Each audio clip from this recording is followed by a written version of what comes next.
Everybody, and welcome to ESO Daily. I am your host, Mystic Raven. All right, guys. So today is a very special episode on ESO Daily because I am going to show a couple of things for tanks, especially main tanks. And main tanks is a very important role because it has to deal with not only, taunting and aggro and mob management, depending on, the encounter, but mitigation. Mitigation is a very important aspect for a tank. I don't know if a lot of players in Elder Scrolls Online have ever played other MMOs, but typically, tanks are exactly that. It's a tank. It's not a truck. It's not, a monster truck or a rocket or anything. It's a tank, right? The idea of a tank is to be slow, but yet very durable. I don't like this Alkosh will be used as much. Oh, okay, retracted. I was reading it, Hercules.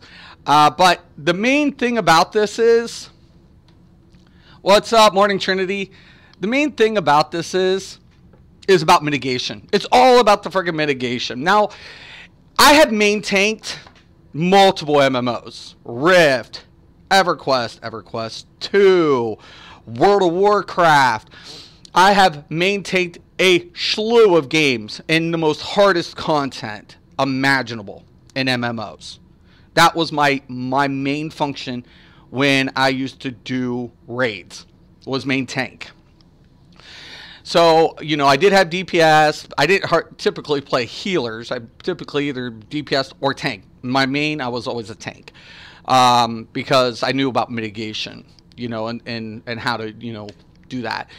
So the main thing about in this game is players are using Alkosh. Now, I'm going to get into this, but the first thing, disclaimer, morning, Robert, my FTC in PTS is not throwing up its report, so we won't have like the thing every time I am hitting it. I'm getting an error message for the UI. Yeah. Hey, welcome to ESO Daily. Thank you for subscribing. So that's one of the main things that I'm having a problem with is my report. It's unfortunate, but whatever. So we're going to go ahead and I'm going to get in to the skills. Now, right now in this current configuration, I'm using Plague Doctors. Hey, it's Slade, welcome. I don't think Alkosh will be used as much with the synergy cooldowns on a main tank. I think it will be more of an off-tank setup, and I have no problem with off-tank. Due to block cost, reduced self-sustain will play a bigger part. And it should have. It should have done that in the beginning for a main tank. I have no problem with Alkosh being used on a backup tank or an off tank because the off tank can now deal some DPS and have a different setup. Yes, all will be Saxon from now, right? So the biggest thing for me was when I saw main tanks. Now, I'm a healer in this game. I'm known as a healer now in Elder Scrolls Online. Why? Because I play every class healer. That's what I do. It's kind of my niche now. So, the biggest thing now, what I have a problem with when I'm healing trials, and especially vet trials, is a fucking tank in Alkosh. Why? Because their mitigation just sucks. It's the worst. It's garbage. It always fucking has been. It draws so much from my resources, I want to vomit profusely. Okay, so, but right now I have Plague Doctor on. So I have 5 Eben, as you guys can see. I have, Blood Spawn. And then I have 5 Plague Doctor. Now, this is kind of a very, very, very important reason why I'm using this. So I've taken my stats, and I've kind of spread it, so I have enough stamina for block. I got the cost reduction. I have a nice amount of health recovery, but typically I go a little bit more with the stamina magica recovery. Morning, Lewis. So that's kind of where I like to go with the tank, because when you get in a lot of those situations, and you're getting healed, health recovery is great. Don't get me wrong, but I need to sustain in longer durated fights. So recovery becomes a little bit more, apparent for me. because, I'm focusing on health. Now, as you guys can see, my max health is with the Plague Doctors is over 42.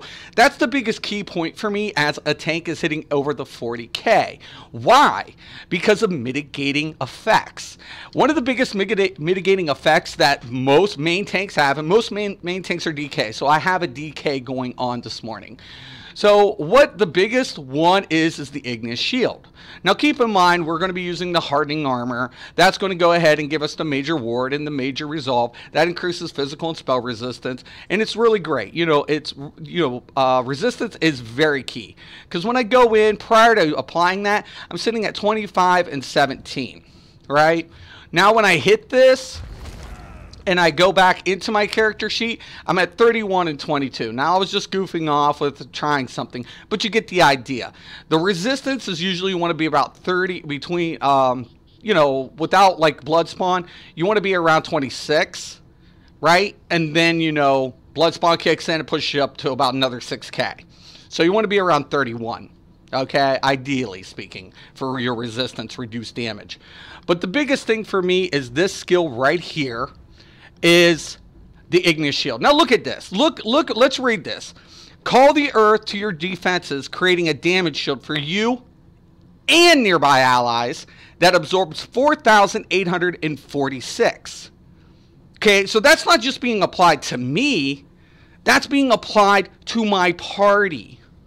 Hey Mystic, thank you for putting this up, as I am so sick of having to argue with people about why I don't wear Alkosh on my Nightblade tank. Sarah, we are going to squash this once and for all. Trust you and me. I've MMO'd for years, and I agree with you. It's garbage. It's junk. And this is, once again, this is why. The 4,800... Igneous for the win.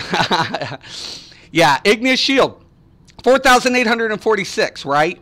That's being applied to me and my party members. That's a mitigating effect that's being applied to my entire party. Now, if you're going to go ahead and buff your party members and to be useful in a party, that's a very, very, very resourceful form of mitigation. It's a very powerful mitigating effect. Now, not all tanks can do this, and Bone Shield, and we'll get into that, Bone Shield offers an alternative solution for non-DK tanks, and that's why I always tell people, you don't need to be a DK to do end game, because there are options. The devs do give that to us. So when I go ahead and get into Fighters Guild, or Undaunted, sorry, and we go down to Bone Shield, it's the same applied effect. I'm getting 34% of what? My max health. This also is going to apply a synergy that does what? It goes ahead and granting allies up to 3 other friendly targets a damage shield that absorbs 114% of their max health, and also gives the major vitality. So there's different options in each class, and the diversity is there. But when I take a look at this, 4,846, remember that. Please, please, please. Now, I'm going to go into the most popular configuration for tanks, which is fucking gross. Now, let's take a look at Alkosh before I slot it. Critical damage, critical, Slayer, and weapon damage. Now, let's exclude weapon damage, for example. These two friggin' first bonuses do what for a tank? Absolutely fucking nothing. Zero. Nothing to the mitigation. And how? Why do I know that? Well, let's find out, shall we? So I'm going to go ahead and I'm going to put on the lovely Alkosh. The set that all main tanks should be wearing. Why? Because it's just BIS. Not. Okay. So there we have it. I have my 5 pieces of Alkosh. Now, here's the argument. Most people are going to say, well, the tank activates the synergy. That sends a shockwave from their position, dealing damage, which their damage is low because they're set up for mitigation. Their stats don't deal shit for damage, right? And then on top of it, it reduces the target's physical resistance. Great. That's awesome. You know, you're getting the debuff. But at this point, I'm thinking to myself, and I use Alkosh on a DPS, why wouldn't I backbar this on a DPS? Because if it's if there's a synergy, I don't know, like Liquid Lightning, that's isolated to me specifically, that frees up the synergy for the rest of the team and allows me to apply the debuff every 10 seconds between the GCD. So is that relevant? Well, I think so. But let's see what it does for the tank, right? In its mitigating effects. So when I go ahead and I go back in to Ignis Shield, oh my God, look at that. We lost, what, 4,008 down to 3,003. So we get a reduction. A huge, huge reduction. Now let's take a look at our stat sheet. Did it really do anything really beneficial to our stat sheet? Gave us a little stamina. But guess what it gave us? Crit. It gave us crit. It's all it did. It was like, okay, so now I have crit as a tank. But look at my health recovery. Now I can glyph it with health recovery, that's sure. And the stamina recovery is really nice. So for an off tank, if I was going to be an off tank and I wanted to deal damage with this set, it'd be perfect. I'd still have the functionality, and now I'm able to deal some damage.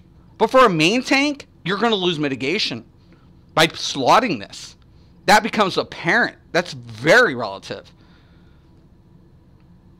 You would level that, but running dungeons, I normally just run all normal. Yep.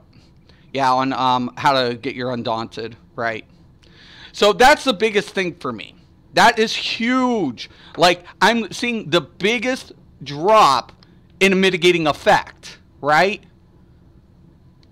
That's huge. Not including my loss to my health recovery. So I've been just kind of going down here and messing around with this, dude. And unfortunately, I wanted to get the report.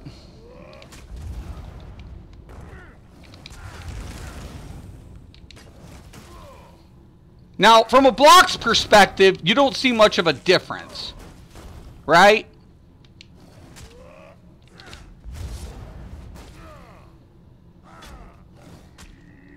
But if I was going shields, that's a huge drop.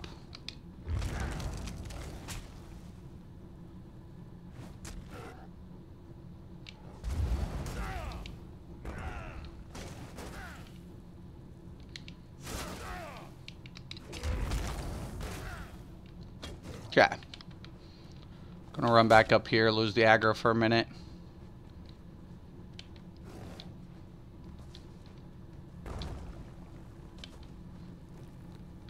Okay. He drops after this rock. There he goes. Alright. You can also level it up by completing dungeon achievements. Yeah. Which is really nice as well. Alright. So I'm going to go into the inventory and I'm going to go back to the Plague Doctor. Alright.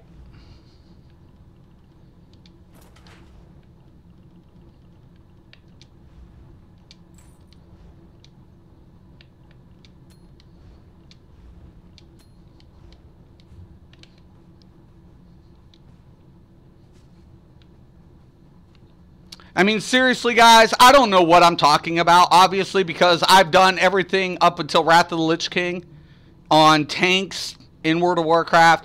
I played Rift, did every friggin' trial and Rift up until the new one, you know, and that.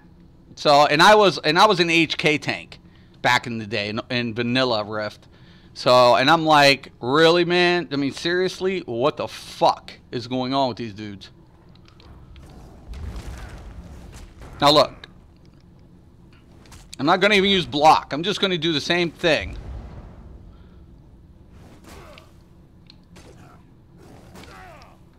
Take a couple hits with the shield up.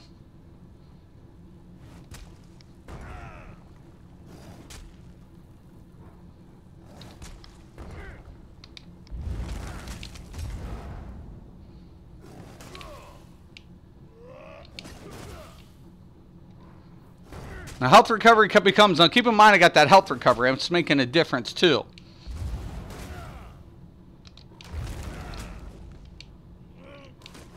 Different ways to take a look at your... Also, how effective, you know, your damage to recovery is.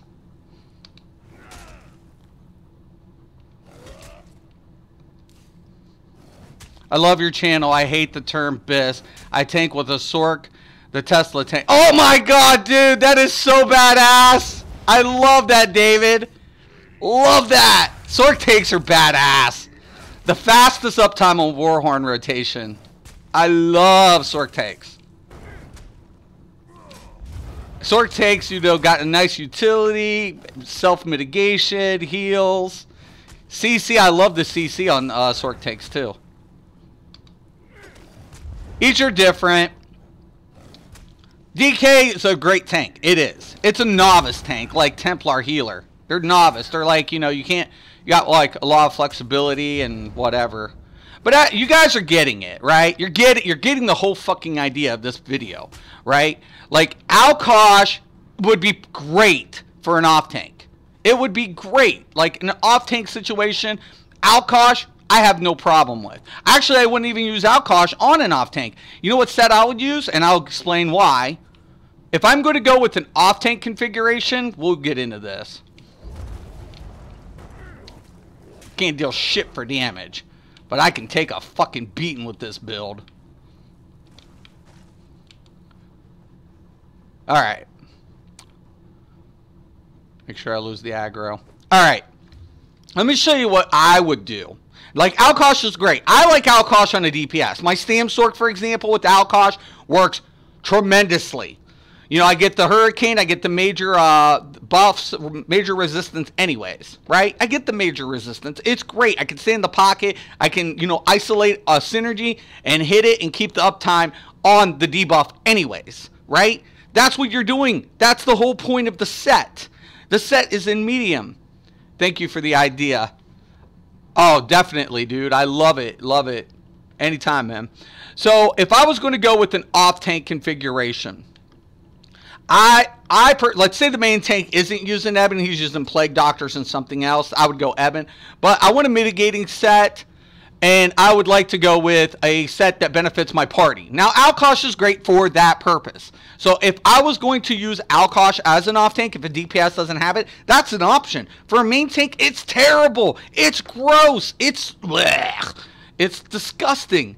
The mitigation drops. It just, you know, you're losing around 1,500 in a mitigating effect, not just for me, but for my party members, potentially. And in a Warden, with Polar Winds, that scales max health. If I'm dropping my health, now my self-healing goes to shit. That applies to me and party members. So then that goes to crap. It's like, why are you sacrificing effects for a proc that can be applied on another tune? You're a main tank. The more you mitigate, the less it's taking from healers' resources. And people don't understand that. Like, you can't specify heals in this game, right? Isn't a tank supposed to take that slap? Thank you, Digital, every day, all day. That's what a tank's designed for. But healing in this game, there's no way to single target. So if I use Breath of Life and the tank is taking it, it's not being applied to my party members. You see what I'm saying? It's going to drop off on one or two party members that could potentially be needing that Breath of Life. Because it's going to a tank. Because the tank's taking more fucking damage. Now I'm having to recast an ability that I might not had the tank been mitigating properly. That's relevant. So the more the tank's mitigating and offering mitigation and damage reduction to my party, the less it's taken away from resources. That's what tanks aren't getting, especially in the hardest modes. Tanks are going to take a friggin' punishment. They're getting bitch slapped intentionally. You know, and you want to reduce the damage. You want to reduce it. The more you reduce it, the more the healer's maintaining resources. Alkosh looks good, but trash on main tank. Thank you, Jose. Thank you. I agree, man. It's trash on main. Off tank, I have no problem with. So if the off tank wants to wear Alkosh, like say we're doing Maul, right? And the off tank has the Alkosh, I'm perfectly fine with that. I have no problem. But if I see the main tank on the circles wearing the Alkosh, that to me screams, oh shit, there goes my resources. There goes my resources down a toilet. Because he's going to take more heals than what he should need. That's where I'm going with this. That is where I'm going with this. So, but if I was going to go, now this sounds crazy. So if I was going to go with an off tank, I would always put a DPS that can pocket better with the Alkosh on a back bar Alkosh. Hey Jeremy, what's up, dude?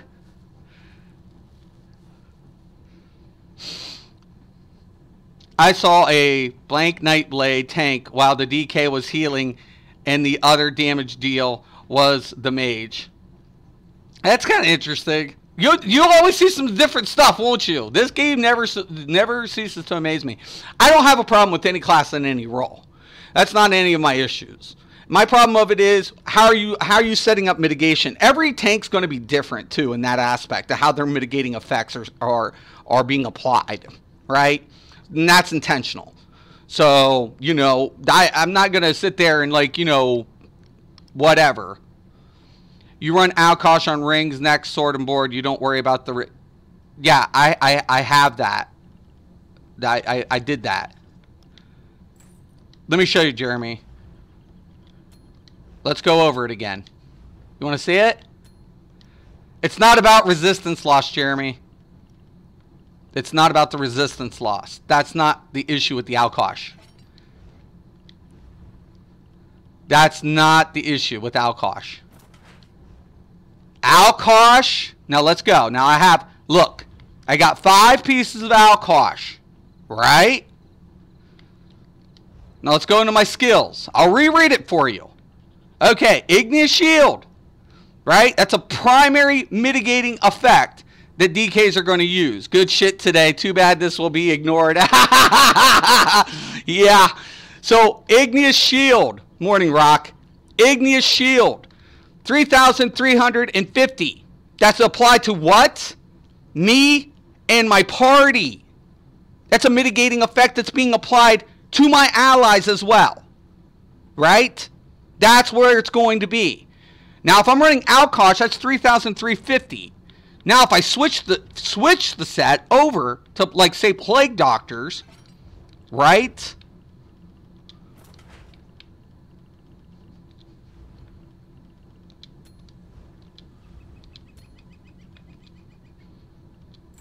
Okay, now I got 5 of that. Then I go back into the skill. Now I'm getting 4,008. It's like maybe you're just shit healer. What? You know, hand? Honestly, dude, I was rolling last night with my DK. And trust you and me, the people that are with me were like, oh shit. So I don't even give a fuck what you think, hand. Like, you know, I heal on every healer. I know what I'm doing. And I've been MMOing for 21 years. And I was main taking multiple games. So, you know, I know about mitigation. Back, hey, Digital. Morning, Papa. Morning, SJ. What's up? So, that's the big deal there, right? Look at the mitigation drop. Look at it. It's crazy. You know, I'm losing, what, 1,300? Almost 1,500? Don't use Plague. You're taking it to an extreme. For what? I like Dragon. I'm not gonna lie. I won't use Dragon on a lot of classes. It depends on each class. It does scale HP. That's the point. That's how mitigation works in this game. Yeah, it scales HP. Oh, just in time for this topic. Good morning. Hey, Rage, what's up? So that's the point, though. I mean, is it relevant, though? Here's the deal. If I'm mitigating, Akavari Dragon Guard is an amazing tank set. I love Akavari. I love Akavari. And that's my thing. There's flexibility within the set. But here's the thing. Alkosh, the Alkosh first 2 bonuses does nothing for a tank. If anything, I like Luna more on a main tank. Why? It's giving me extra healing receive, and I get minor ages at all times, reducing damage by what? 5%. Now I'm also getting my health boost, which scales to my mitigating effects, but that's not all. When I activate a synergy, now I'm able to take the loss difference from the other effects from the ages and stack that with my mitigation for my shield system. So now I'm offering a 2-set shield system, right, that scales over. Luna is a set that's overlooked, but was yet one of the best endgame tank sets, besides the one in Halls. So to me, I love Luna. I love this set as a tank because of its stacked effect. You can stack this effect. And to me, with your shield system and this proc, it's amazing. It's simply amazing. But yet people overlook that because they're like, well, take Alkosh. The 2 first set bonuses do nothing for me. The crit, what am I dealing damage with? And Slayer, that's a buff to my damage. I don't have damaging abilities. I have mitigating abilities, and I have buffs in utilities. So I have taunts and utilities. Every of these things deal no significant damage. Well, hang on, Mystic. As you know, that scales off your max HP.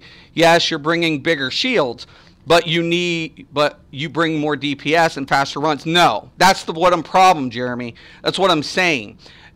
What I'm losing, I'm not gaining a significant amount of damage with Alkosh. It's because they want faster runs and higher scores. But that's the problem with Alkosh, right? Look at my health. When you're taking, that's exactly my point, Jeremy. They want faster runs, but they don't understand what it's doing to the healers. The more the tank's needing heals, you can't specify. I can't say this heal goes to this specific target now. This heal goes to that target specifically now. So if I'm using a hot or a burst, it's going to go to the player who's losing percentage base. That's designed that way. You know, that's where it's designed, right? So if the tank takes damage and my heals are going to a tank more frequently because they're using Alkosh, that pulls from my resources as a healer. You can't debate that. So the more they don't think about that. None of the content creators are doing healer content. And a lot of content creators are actually getting away from Alkosh because just now, they're realizing the mitigation sucks. And it always has. You're not losing DPS because the tank doesn't deal significant DPS to justify it. You can set an off tank in it and pull his damage up higher when he's not needed. So why wouldn't you do that on an off tank? Why wouldn't you utilize a set like that for the off tank when he's not needed? That becomes my question. Why put it on the main tank? If you're going to use a set like Alkosh on a off tank, it makes more sense to me. Because the off tank is sitting there and idle with nothing to do. Why not increase his damage? Main tank is to mitigate at all times, take the blunt of the force. And he's going to. As a healer, that's one thing I need to watch out. I heal tanks and Alkosh all the time. I'm sure you do. But it doesn't dispute the fact of what it does. I've healed the tanks in Alkosh. They don't fucking mitigate the same. They don't. And that's exactly what I just proved. You can't debate that. You can't even debate it. My PvP guild started a trial team last night. It was more fun than I thought. Oh, congrats, Pop. The faster the healer burns through his or her resources, the faster the group fails. Exactly. Exactly. That's exact. Thank you, Riz. Thank you, Hannah. Thank you. Or not Hannah, Riz. If your tank can't stay alive in Alkosh, then they are garbage tank. The thing about it is this, right? You're not seeing what the other class loses to what they gain. I have healed multiple tanks in multiple configurations. When you have 2 set bonuses that apply nothing to the boost for healing received or mitigating, they're pulling extra resources. That's exactly what they're doing. No, they drop Alkosh because synergies are buggy and shitty. No. You didn't watch Outcast shit, Jeremy. You didn't. Outcast doesn't use Alkosh. None of his tanks even do. His main tank doesn't anymore. It doesn't anymore. I think maybe his off tank still might. I don't know. But honestly, they're not using it. It's not because of the fucking synergy or whatever. It's because of mitigation. He talked about mitigation in his tank tutorial, in his tank video. That's what it's about. It's about mitigation. He got up to 60k. Why? To mitigate higher and reduce the healer's need to heal him constantly. So the more he mitigates for him and his party, and his party's getting mitigation, the less resources the healer uses. And that's what he explained.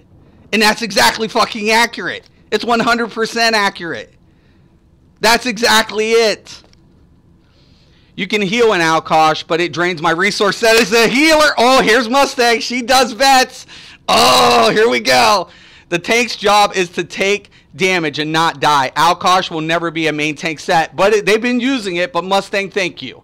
Thank you for coming in, because you heal and you know. And I know too. But, you know, these guys will sit here and defend it to their dying breath because it's been plagued with misconception.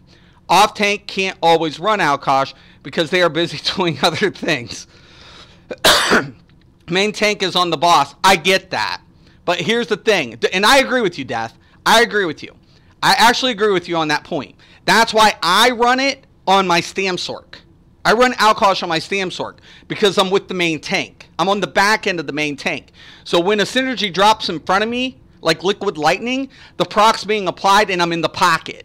So I back bar the set. It's not a standard. So I'd lose DPS if Alkosh was a standard set. On the back bar end, I can switch out proc, debuff. Another synergy comes in my way that the tank's not needing. I don't have to pull shards. I can use effects like liquid lightning to get that effect, or other synergies that would be applied. So, Hand, I just checked your channel. Where are your ESO videos? Oh my god! If I went two-hand bow, stamina, night blade, which set should I use? If I went two-hand bow, well, it depends. If it's PvP or PvE, I have a ton of different configs, man. So, PvP, I'm using sheer venom religiously. That is crazy. So, by your logic, a healer that runs out of resources because the tank does not block the DPS stands in red and ignores mechanics, then they are garbage healers. That makes no sense at all. Thank you, Rock. Outcast isn't a tank. He's tanked with the friggin' build. His main tank is using his configuration. That's what he's going off of, dude. Oh my god. Dude, it's about mitigation. Always. Always. That's MMO 101. You can't change that law. You can't. The tanks don't deal significant amount of damage. They're not designed to. I'm not using... hell, I might as well slot Flawless Dawnbreaker instead of Warhorn then. I might as well just say, fuck a Warhorn. I'm a damage dealer tank. I'm a hybrid. Fuck it. A lot of his support builds are given to him through his guild. Right. They are given to him through his guild. You're right, Riz. You are absolutely right. 100%. So when he posts a build, that's a build his team is using. His main tank is using that configuration. That's the point. So if his video said, I'm using this, we're using this on a main tank, right? They're using that as a main tank.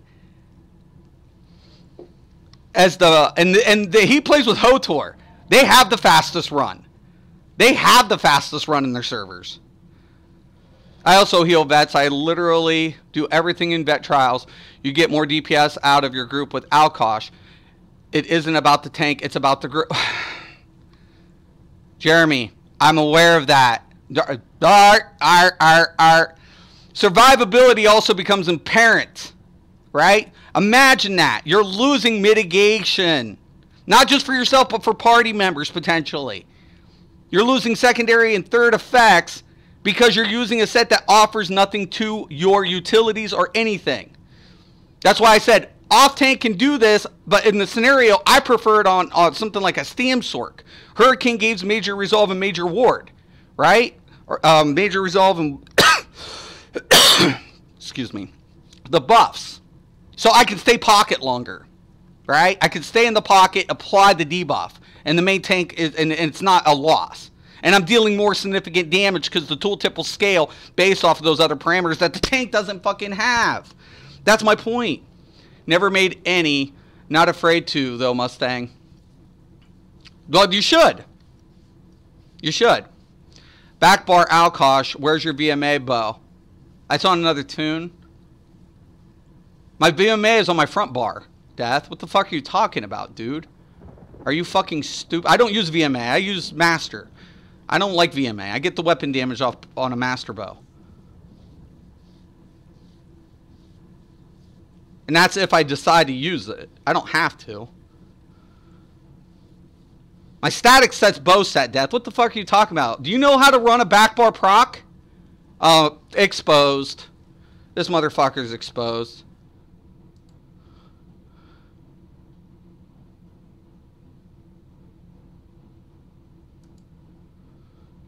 Put him in timeout. He's exposed. He doesn't even know how to run a back bar proc. That's fucking stupid. It's pretty much like this. Bigger igneous shields equal less damage taken by team. Healers will have easier time as well. Not every trial group is on top level where they just go for the top boards. Thank you, Enslaved. Thank you. Thank you, thank you, thank you, thank you.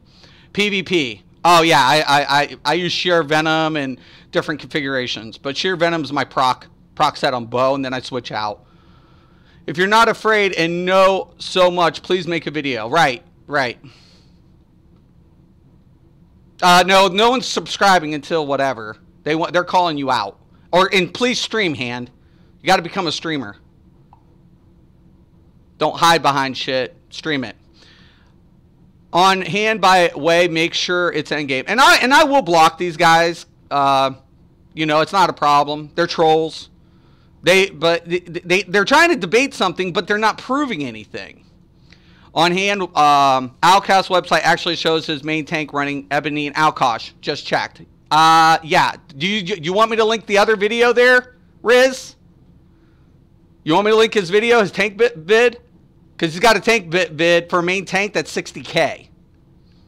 He's not using Alkosh on it. You want me to link it? You can answer me. Because I know where it's at. Nope, Xbox, and by the way, only subscribe to content I enjoy. Thanks. Two-hand bow, stamina nightblade for PvP. GCD's increase just means that all those relying on tank for extra DPS are going to be screwed. And HOTOR's main tank is currently running Torox Pack and Plague Doctor. Thank you, Sarah, and I know that. Woof, woof, woof, woof.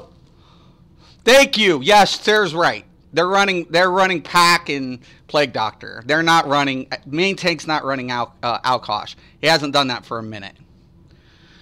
Off tank, I don't know what he's doing. I have no idea. Thank God you're doing this vid. I'm tired of hearing how great Alkosh is great on a tank and not DPS. It's set up for DPS. It's medium armor. It wasn't set in heavy. It's got critical bonus. It's got Slayer. It's like, what the fuck? You're losing mitigation. Rock and roll trying to achieve to be the very best is bad. He updates his websites more often. He does. He does. But he has videos of his main tanks using, guess what? Sarah said it. Torox Pack and Plague Doctors. The main tank hasn't been using Alkosh lately. And I think they're setting that on a different tune. They're still using it. I don't know how, but they're still using Alkosh. I think it might be on off tank, or it might be on a DPS back set. I don't know, but they're more concerned with Crusher, keeping Crushers up, keeping the infused, and mitigation for their parties. That's what they've been working a lot with, and it looks good. Can't debate that, man. No, but if all you do is copy HOTOR, at best you're achieving as HOTOR's times. You'll never beat them. No, yeah, HOTOR's times is ridiculous. They're really good. You can check the leaderboards during this video if you're on PS4 Mystic. 122K, Vet Hell Raw Hard Mode. Mic drop. Okay. And your point? Really? Is that your point? What's your point? You still didn't know about mitigation. I've been taking for years. Jeez, this argument again. Ah, yeah, Snoop, it is. It is. And, that's my point. It's like, do you know how mitigation works? Obviously not. Because when I first came to this game, we had tanks 25k. Let's do that. Let's do this for a minute. I'm going to go ahead and drop my fucking shit to 25k with fucking Alkosh. And that's what I used to see. And I was like, you are fucking crazy. And a tank was so squishball. It was so draining on the resources. It was ridiculous. It was literally ridiculous. It was nuts. Mystic doesn't need to help you prove your point. Hand, make a video showing everyone. Yeah, I just make it. I mean, I personally, I encourage everybody to be content creators. I encourage people to do their thing. I encourage it. I want more people. Mystic, start arguing with these NPCs. They just follow. Yeah, I'll start blocking them. But literally, the thing about it is, the question of it becomes, does it affect mitigating effects? Does that set reduce mitigating effects? Abso-fucking-lutely. Abso-fucking-lutely. Every day, all day. Do you come out with it does come out with a set like Luna, which, let's be practical. The Immortal Warrior set sucks. 10-minute cooldown on some of those sets. I'm like, who's going to use that as a tank? Who's going to use that as a tank? People are asses. I feel like some are useful. Others need to jump in the fire pit about things. Yeah. That's the point. It's like, seriously, but I'm not afraid. I'm not going to, ignore like people's rebuttals or arguments for it. Wooler, the so-called god of tanking, doesn't use Alkosh. He used Torox Pack and Dragon Guard on his Shredder build. So that uptime on Crushers is better. That's why they're using Torox Pack, right? And Hotor was doing it too. And they're good. Hey, Ryan, morning. Welcome to the stream. That's it. You can't, there's options. But what I'm saying is Alkosh can be used on a backboard proc. I mean, if you know how to backbar proc it. But if you don't know how to backbar proc, you're fucked. You might as well just whatever. But if you put that's why I love it on the Stamp Sork. I can use it as a backbar proc, not lose anything on my static value, and then poof, boom, done. It's like, hello, there you go. That's kind of my thing. I'm a fan of Eben for the group buff. Exactly. I like Eben too for that. Right. And then, there's different ways to get that toughness up now too. My point is, you don't do content that requires optimized builds. That's all. And the thing about it is, I've done the optimized comparisons on my channel. That's why people are here. I've shown the static value of loss between a double stack. If you're running a 5-3-2 config, which you probably fucking are, you're losing damage. Did you know that? Who do you think pushed out the willpower versus the 3-piece trial set? Who tested that? Who's the first one to show that? It was me. Right? It wasn't them. It was me. It was me. And then I show also the effects of a double stack and the damage loss that occurs. That's optimization. You're not optimized, Hand. You ain't. You're following, no offense, secondhand garbage. It's exactly what it is. Skilled, but garbage. You're not optimized. Your build is not fucking optimized. Sorry. You're not. If you're not running a double stack config of some sort, you're not optimized. You're not. Period. Double stack config's been the way to go since one Tamriel, but you still see people trying to hold on to a 5-3-2. That's shit. It's garbage anymore. It's been garbage. It's been fucking garbage. Someone gave me this broken build for Stam DK. Should I got against his wishes and tell everyone, or should I listen to him and not tell anyone? You know what my friend, you know what my one friend tank said? They want fucking Alkosh. Do they want a tank or a hybrid? He's like, because I'm not a hybrid. I'm a fucking tank. I'm here to increase my party's resistance, help mitigate, and help reduce damage. He's like, that's what me as a tank means. And he's like, so if they want Alkosh, put it on a fucking DPS with medium armor or whatever. You heal? Okay, hand. And how many classes do you heal? And what do you heal with? You probably have Mending. You probably have Worm. You probably have a Templar. Am I right? You know what's another thing? I'm 5 and 5. You're double static. Yeah, that's standard configuration. If you read, he says he uses Alkosh is better than Torok. Synergies are just buggy. Okay. I don't fucking whatever. But he was using Toroks. And he was going with another config. But are we losing mitigation? Fuck the shit. Are we losing mitigation? Are we losing mitigating? So let's do this for a second. Let's go ahead and let's drop anything into the health. We're just going to split. We're going to put about 24, I'd say. Nah, let's go 26. We're going to go all stamina. Now, this is what tanks were fucking doing.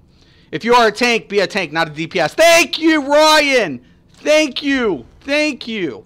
Actually, I'll do everybody a favor because these guys are trolls, right? That's all they are. They don't want this video to come out because they're afraid. They don't want other healers coming out. They're afraid. They're scared. They're fucking scared. That's what they are. Okay, we'll take care of this really quick.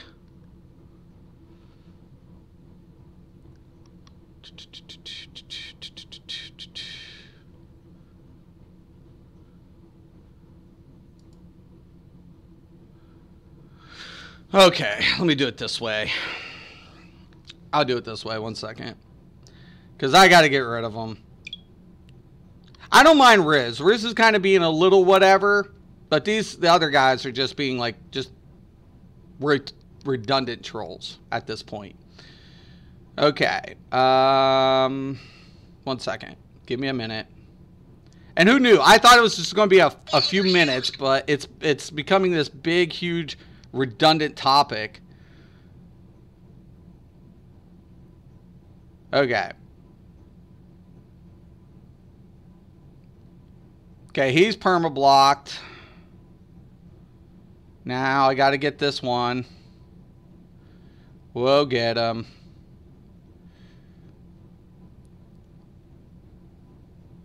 Okay. Now, Riz, I'm going to keep you in for a minute.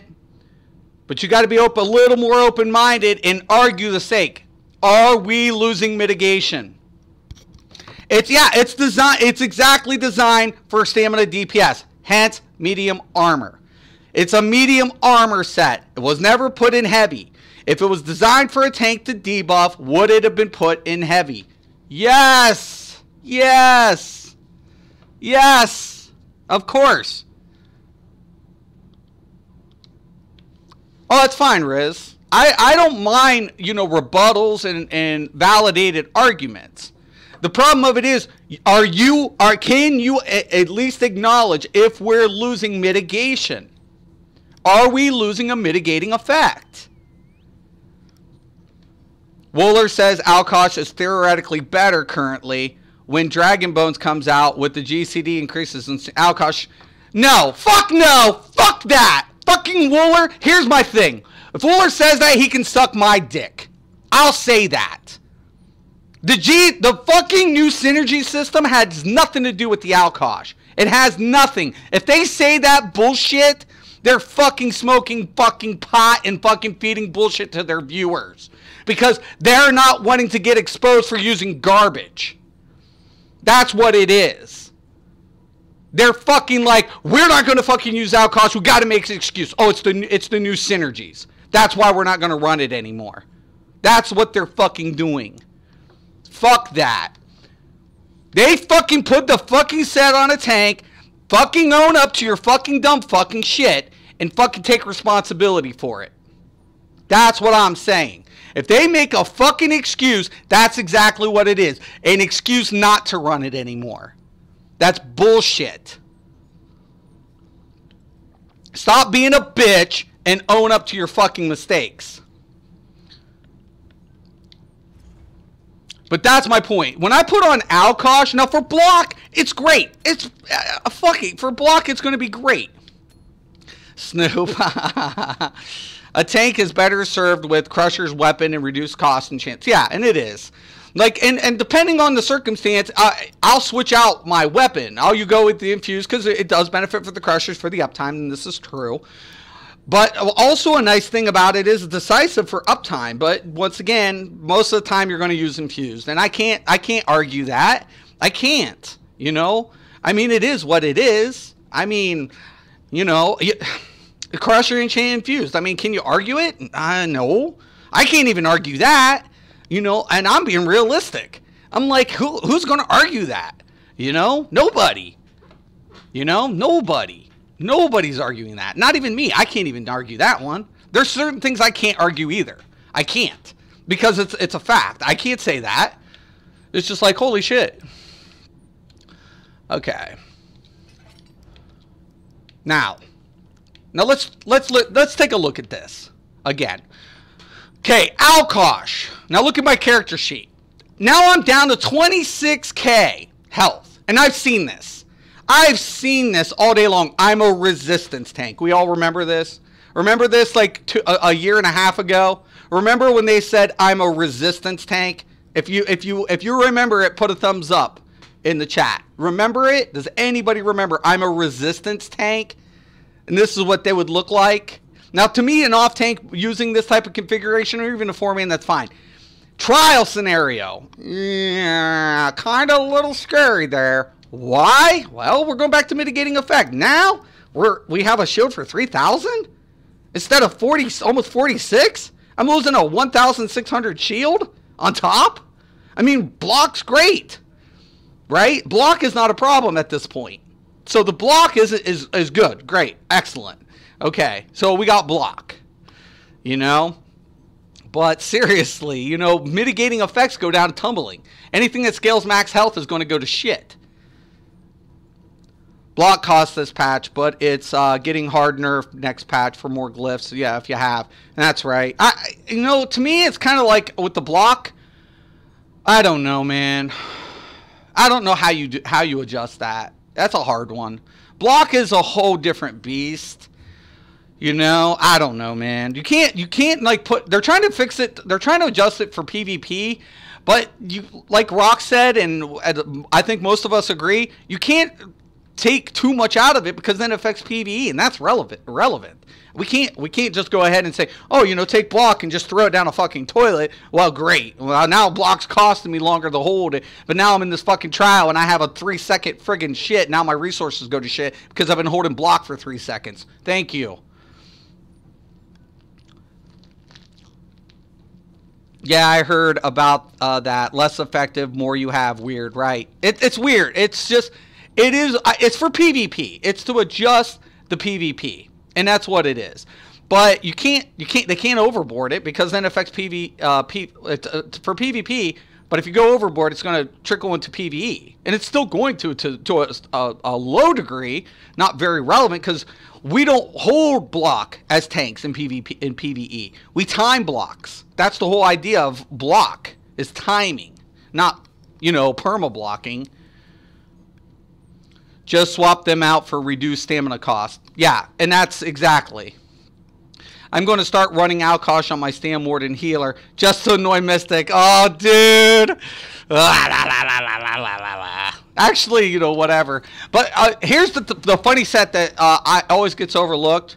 Yeah, that's probably what I'll do. Probably 1 block, 2 reductions or something like that. Yeah, and see, this is what I like. I don't mind Rizzy. You know, I don't. Like, he's not here trolling. He's giving legit arguments and counter whatever. I don't mind that. If you're gonna argue one standpoint, that's fine. That's cool. I have no problem. Just don't troll it. Acknowledge some of the pros and cons with everything. That's all I'm asking for. You know, if you don't want to get blocked, I have no problem. I don't want people to agree with me. You don't have to agree with me. That's not what this channel's about. I want open debates, and that's what I want, a debate. What are we looking at? Are we looking at what pros and cons do we see? You know, that becomes the question. That's my only question. And we have to take a look at how our builds not only affect our party in a positive, which Alkosh does have. I'm not saying it doesn't. There are pros to applied effect with Alkosh. I'm always saying you're not going to go without somebody in Alkosh in a trial. That's ludicrous. It's nuts. That's insane to fucking bypass. But on a main tank, if I put Alkosh on a main tank, I'm losing mitigation. I'm losing it. That's what I'm saying. That's all I'm saying. But one of the sets that gets overlooked, and let me show you guys this. Let me show you guys a set for an off tank that gets overlooked. And that's the Hirces. Let's take a look at this. Stamina recovery. Another stamina recovery. Max stamina. Now look at this. Increase your stamina recovery by 12% for you and up to 11 other group members. What trial team is using this set to sustain?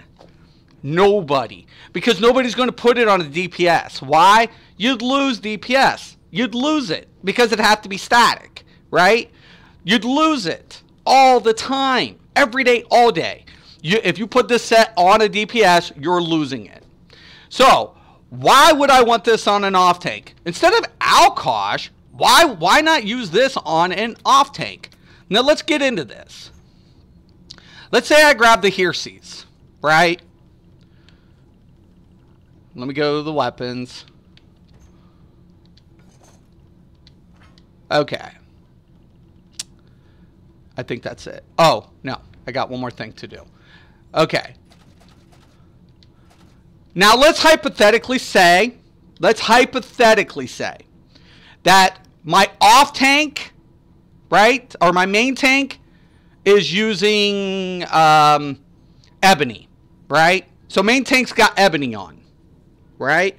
And I have a DPS in Alkosh, to hypothetically speaking.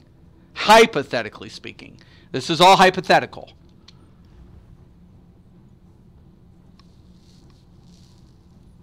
Serious question is this, hand. The serious question is, I've shown the titles that I have. I need 11 people. Now, my guild has just consented to going ahead moving forward and hopefully getting the content out there. So I've already, one of the things I always say, I don't do trials every day, and I don't do it on a competitive level. I do it to get my gear, and I get the hell out. That's what I do it for, right? It's only competitive trials. I mean, what the fuck? I mean, sure, if you want bragging rights, go for it. But I'm usually in there for the gear. Now, my guild has currently said, hey, you know what?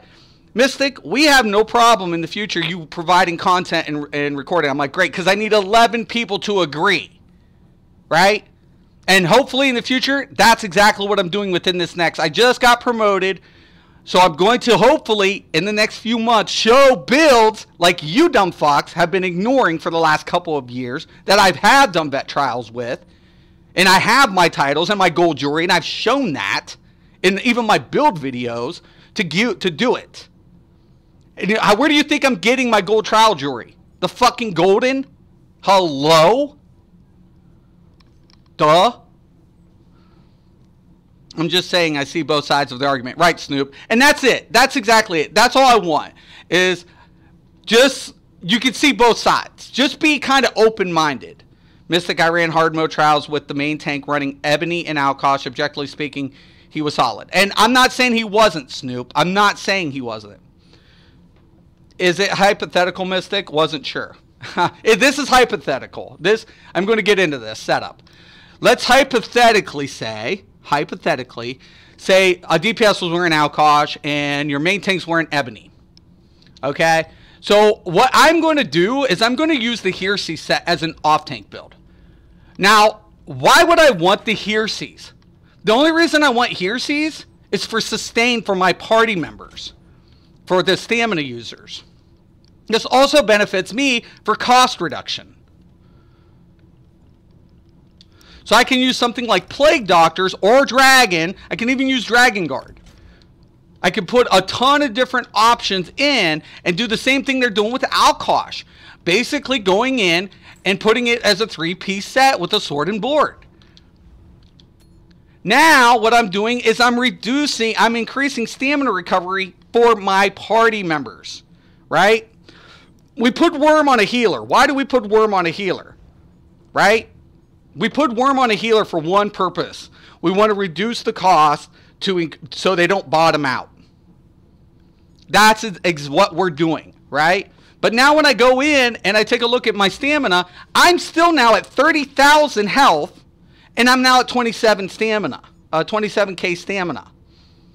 So I'm not losing a lot of mitigation. I'm losing 10k. That's a reflective aspect in my ability because of the scaled health. But I'm losing about 1,000 off my shield system, right? But now I can go ahead and afford to put in maybe a couple DPS because I'm an off tank, right? That's why I said Alkosh and on off tank I have no problem with. I run people with people who run Alkosh too. I just notice from a healer's perspective the drop in my resources because they're taking more heals because they're mitigating less. And I notice it. I'm OCD in that aspect. Is it viable? Is it viable? Is it doable? Yes. Main tank with Alkosh is viable. It is doable, but it's also taxing on healers' resources. That's what I'm saying. That's all I'm saying.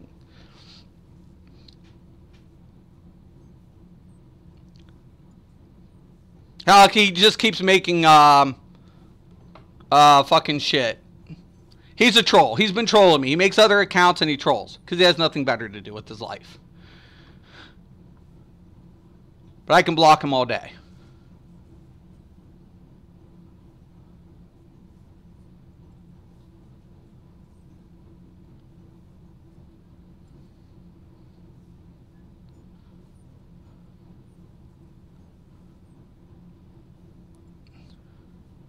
One second. All he does is literally add another fucking shit just to troll me. He's been doing this for months, literally. Okay, he's blocked again. For sale, you don't need to be 600 plus for normal main man. A lot of pug groups will pick you up. Most if you're under 300 plus. Yeah, it's not that bad. It really isn't. Stamina sustain is already really easy. Hearses is kind of pointless. I agree, Thor. I agree. I'm not saying, like, I'm just saying hypothetically, if you wanted to. If you wanted to, you could put like a configuration like this on an off tank. But I agree with you. I mean, if I was to take a look and say, okay, hey, you know, in this encounter, could we use a little bit more stamina recovery? You know, and drop and increase those values, you know, like on jewelry enchantments, and actually get an additional weapon damage glyph. So if instead of needing one other recovery, if we want to go with an extra weapon damage because an off tank is using this, that's an option, is what I'm saying. You know, if you had somebody running a configuration like this, it would boost everybody's damage just for that one jewelry. You know, but hypothetically, that's a hypothetical situation. But I agree, Thor. It could be a little overkill, but it's still nice. It's a nice option. And that's all I'm saying. But would I put this in on a main tank? Fuck no. Mitigation. You're losing mitigation. Rock and roll, full broom, and bucket hat raid? Question mark. That'd be questionable. On normal, probably doable. I had one DK do that, Rock. Here's a question. What the heck you think we all ran when Craglorn dropped? Cap, see Vet 14. There was no SBC. We still got through Hell Raw, AA, and all that. Right. And then, Riz, that's the thing. How long you been playing Elder Scrolls? Have you been playing since launch?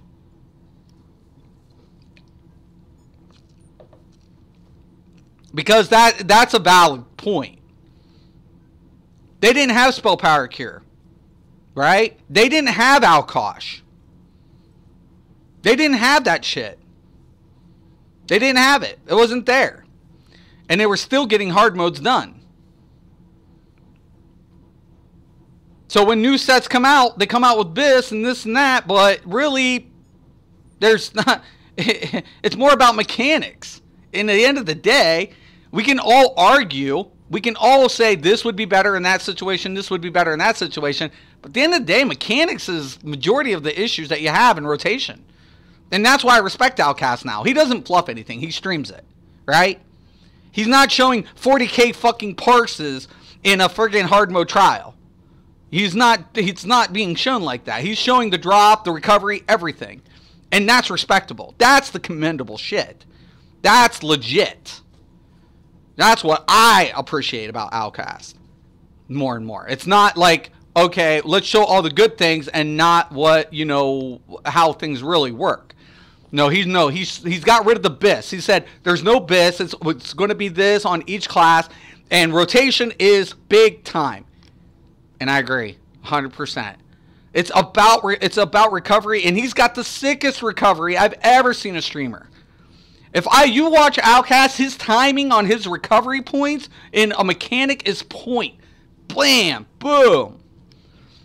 Late 2015, I wasn't making a jab at anything. Rock made a comment about naked raid, so I input with bucket hat. Well, no, and I'm not saying that, Riz. What we're literally saying is people were blowing up, right? The mandate of what is needed when the game offers a lot of options, and you can still get the content done and still get decent scores.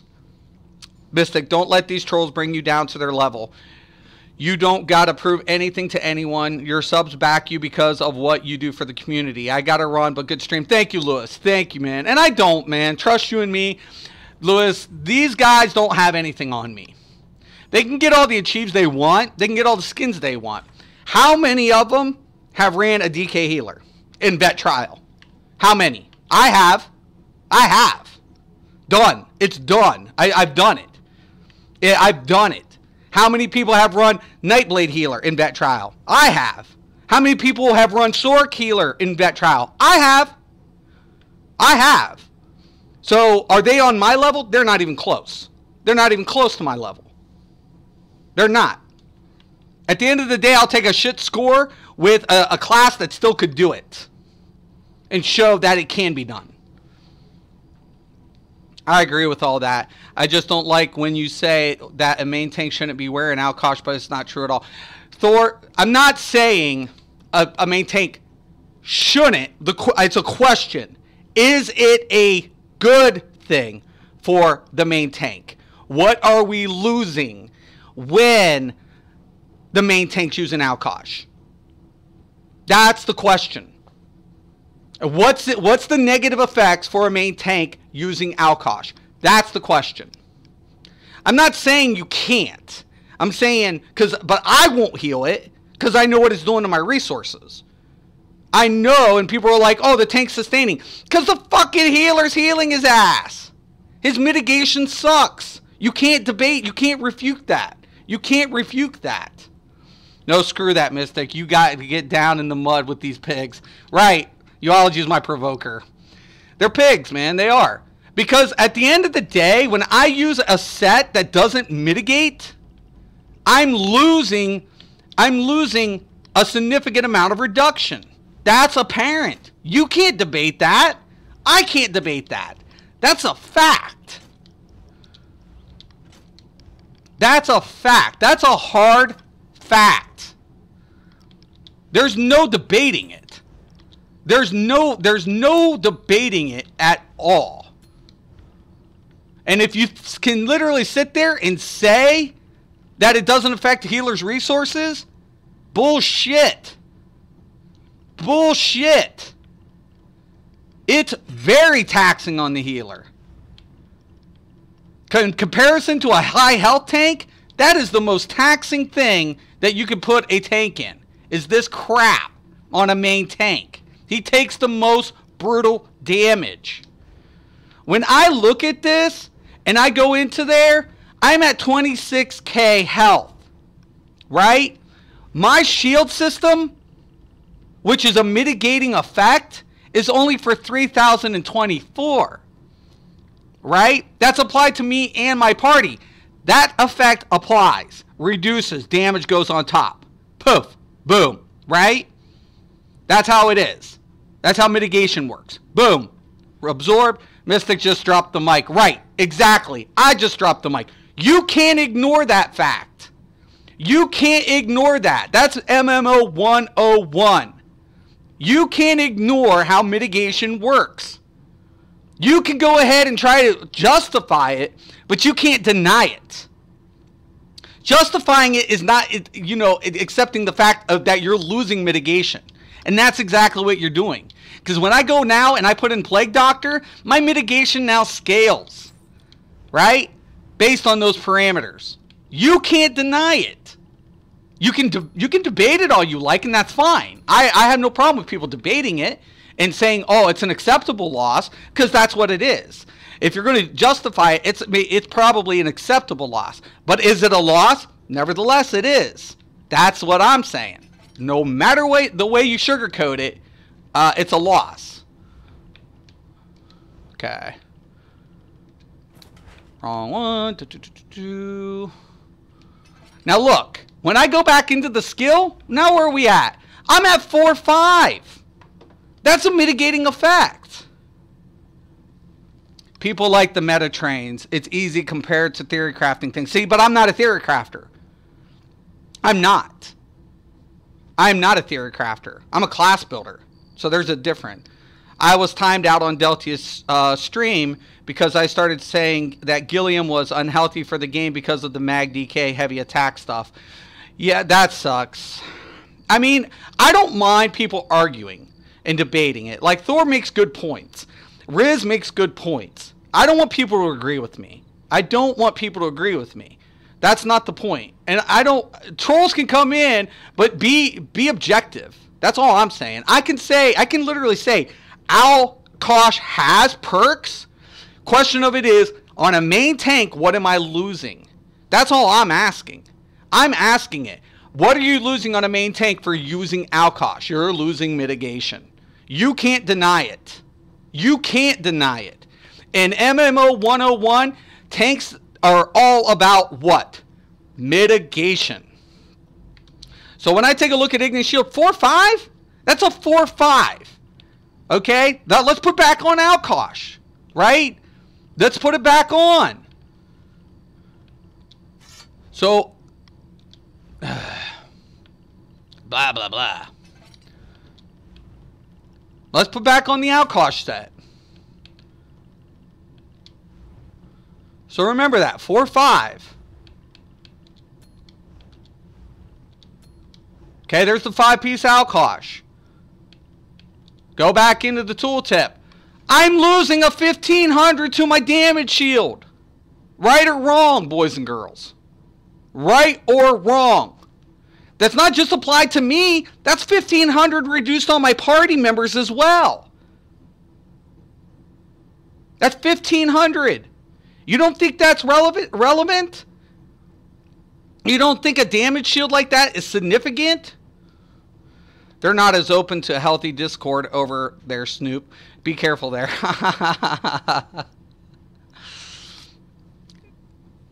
Being an ass to Gilliam because I called him fake ass know-it-all. I think Gilliam's coming into a healthy approach. And I'm not right all the time. I'm not. I'm just not. We're all human. We all make mistakes. I'm not going to bash on Gilliam or anybody. I'm trying to get away from that. But here's the deal, man. Is this significant? To all the people who want to question it, are we losing mitigation? Yes or no? Are we losing mitigation? I'm just asking. I'm just asking, guys. For a main tank to lose mitigation, is that significant? Right or wrong? I don't know. That's going to be your personal call. I'm not telling people how to play the game. I'm never going to do that. If people want to run Alkosh, that's fine. But don't sit there and say it's BIS and it's good for the tank, and that's the main set a tank should be wearing when a tank refuses. Why? Because they know that they're losing mitigating effects. They know that. And if they're losing mitigating effects, what's going to end up happening? Well, if they're not mitigating, they're getting healed, right? So if I'm healing them, I have to heal them more consistently, more frequently. Gilliam has come around. He said in a video today or yesterday there is no BIS, so he's coming around. Yeah, and he is. But this was my whole point, and that's why I'm promoting Gilliam because of all the changes. Me and Gilliam had a talk. We did, and we put everything aside, and we put all differences aside. And I'm promoting Gilliam, and I'm being respectful and encouraging because I think we all can learn from each other, right? This is what this video is about, right? Understanding that aspect, that I can put a set that's mainly meant for DPS on a DPS, still be effective, and still reap the benefits of mitigation. Or an off tank. Or put the Alkosh on off tank. It's all going to be situational. So I'm not saying that exactly should a main tank wear Alkosh. Question of it is, what are we losing? Is it a good set for a tank? Well, if you're mitigating, fuck no, it isn't. If you're mitigating, it isn't. You know, that's the point. If you're taking a lot of damage, you have to understand, yeah, I'm taking damage. Who cares? I'm surviving. The tank's solid. Why is the tank solid? Because he's getting heals. Right? It's not that Alkosh isn't affecting the tank. It's affecting your healer. It's affecting your healer's resources because he's not mitigating enough damage at times. His mitigation is dropping.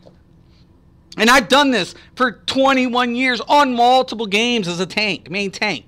My mitigation had to be up because the last thing I could afford to happen is the heals being targeted to me. That's the point I never wanted to do as a main tank. I want the heals to go to my party, not me as much. So the more I mitigate, the less healing I need, right? That's what it's to do. We have to look at mitigation. I survived with Torox, Alkosh, without a healer in Vet, Hellroth, Citadel, hard mode, tanking till they were res. Comes down to a player's skill. The better you are, the more you know how to survive with these strong debuff sets. And I agree, John. But I agree with that right there. You know your build, you know how to run it, but can you deny what we're losing? And when you lose that, is that being applied to your party? So when the warrior does his little boom, right, and everybody's shielding, technically speaking, John, do you know that no other DPS should be running a shield? Did you know that? And I know it's you. I know who you are, John. Is that literally? Because if I can put this up to Ignis shield, no DPS needs a shield. Or even to worry about as much block. If I cast this twice with a high mitigation during the warrior's boom, their damage is almost negated completely. But you have to know. Once again, yeah, you know how to survive it. I'm not debating that. But what's this doing for my party? It's offering a shield for not just me, my party as well. So the higher this is, the more damage my party members can take. Especially during a mechanic. Gilliam is only saying that after years of getting exposed. Yeah, okay, and I'm not literally throwing people under the bus.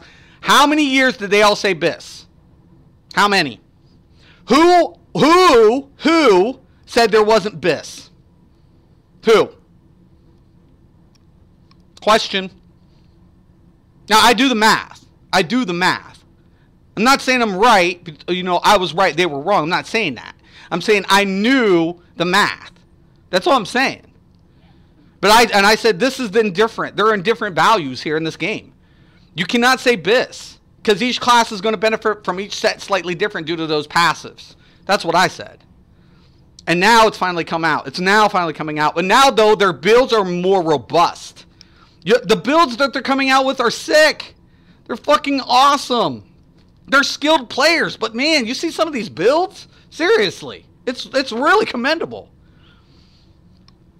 Why would I listen to some kid tell me my Nord Templar tank is in Torox Pack Plague Doctor suck? Right. Yeah. No, I agree. I just want to apologize to the group as a whole. All I did the other day was ask about some good tank suggestions and not it's all spun out of control. Well, Joe, it's not your issue. Somebody had literally just put Alkosh, and when I heal vets and I see that and I know what it does to my resources, I puke. So that's literally my fault as well. I don't like my resources going to shit. I literally got put in timeout and screamed at the other day because I suggested some guy in the comments run Albany Alkosh. And that's my point, though, Thor. You're putting out something that's supposedly the one thing. You're like, run Alkosh. There's a lot of options. You don't just sit out there and say, that's what you run. That's end game material right there. You didn't say pros and cons on anything. That's my point. If you're going to put out shit, know what you're losing. You could say Alkosh is great for the debuff, but you lose on mitigation. Had you put that, I probably wouldn't have put you in timeout. But you literally didn't give the ill effects of wearing Alkosh. And it has ill effects. No, Rock, you're not playing it wrong. Some of these trolls have 100% of 100's accounts. Yeah, they do. Your channels, Sherman's and Dots, are my favorite ESO channels, followed by Outcast and Deltia. Thank you. I appreciate that. Nothing triggers Mystic like Alkosh suggestion. That's why the trolls do it. I don't like Alkosh, man. When I heal it, I know what I'm losing. My resources are shit. I'm sorry. I'm sorry. His mitigation sucks. It's a fact. You can't deny that. I just proved it. His mitigation is shit. Why would I want to fucking heal a main tank with Alkosh? Off tank, I have no problem. If you say an off tank has it, and he's picking it up, and the applied effect's going to be triggered by the off tank or DPS, hey, I'm cool with that. On a main tank, no, because my healings can't be specified. I can't specify heals. I can't say, put it on this tune and not the tank. Bullshit. If the tank is taking my heals, it's not going to party members, I'm recasting. There goes my fucking resources down a fucking toilet. Yes, it sets Mystic off in a dark place. Yeah, it does. Go with the set boosts group survivability. Rattle is selfish as fuck and also not that strong. Rattle has like a good applied approach, but as far as like end game, I wouldn't use Rattle. I wouldn't. But like for PvP and like maybe like, you know, some vet like type stuff, you can play with it. But I wouldn't use Rattle in end game. There's just too many other options. But if somebody wants to try something, I always encourage people to try whatever. You know, if you want to try it. They're running Alkosh in vets, so why not run Rattle? If they're using friggin' Alkosh on a main tank in a vet, why not fucking use Rattle? Hell, fuck it. You know? Let's put everybody in heavy Julianos in trials. Fuck it. Let's increase the damage for the tanks. Screw it. I don't even have Alkosh, so I guess I'm wrong. No, you're not necessarily wrong. You'll take a look at numbers. I have Alkosh. I just don't use it on my tank. I use it on a DPS. Go figure. Enslaved, I would be solo in PvP. Mystic, I'm not even lie. I'm running the meta on my Sork. 5 Necro, 4 Moon Dancers. Why are you running Moon Dancers? You're losing DPS on Moon Dancers. You know that, though, Snoop. Actually, let's do that. You know that, right, Snoop? You know about Moon Dancers, right? Do you know that? You're losing? We'll go there. All right. Excuse me. Let me delete this.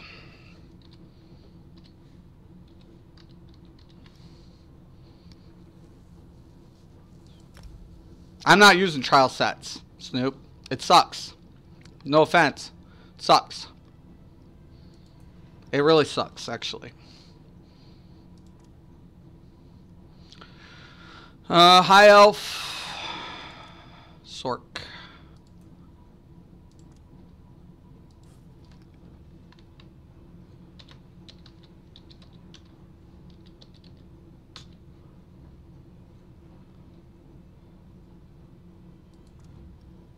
Oh, wait. Almost forgot.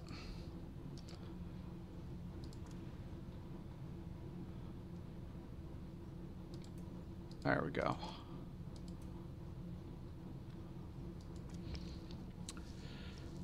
It sounds like to me that it really comes down to players thinking selfishly about group play. Most people are not thinking about how their build affects other players, and they don't, right? Strix, I don't know how gear gaming. Yeah, you're right. None of my healers have ever complained about their resources while healing our main tank in Alkosh. But here's the thing, Thor. Nobody's going to notice it until they do the difference. Okay, I've healed tanks without it and with it. Is there a significant amount of difference in the resource management? Yes. Yes. Yes. And that's what I'm saying. You can't disclose what I just proved. Is it reducing mitigation? Is Alkosh reducing mitigation? Yes. When you're not mitigating and that effect drops off, you're needing heals. Right? Mitigation scales what? On certain classes. Max health. Some max magicka on Sork tanks. So on and so forth. Would you use Light Shackle Breaker and Rattle Cage for my Sork healer in PvP? What are your thoughts, Mystic? PvP?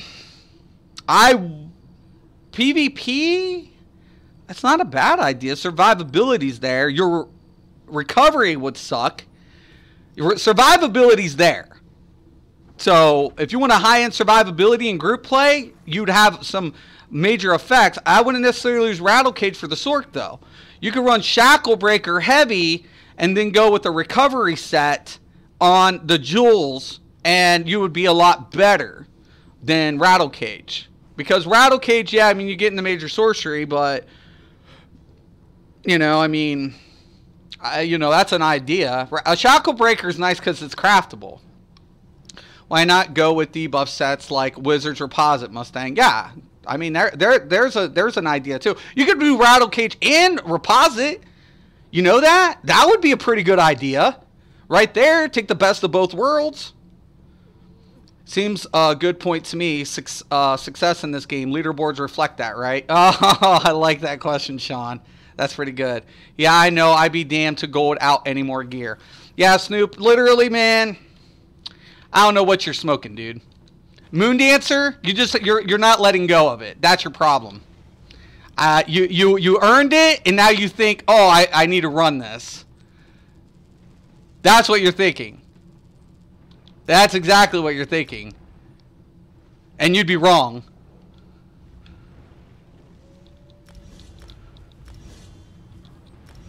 No trial. I don't run a 5-3-2. I won't fucking do it. It's shitball DPS for me. For me, it's shitball.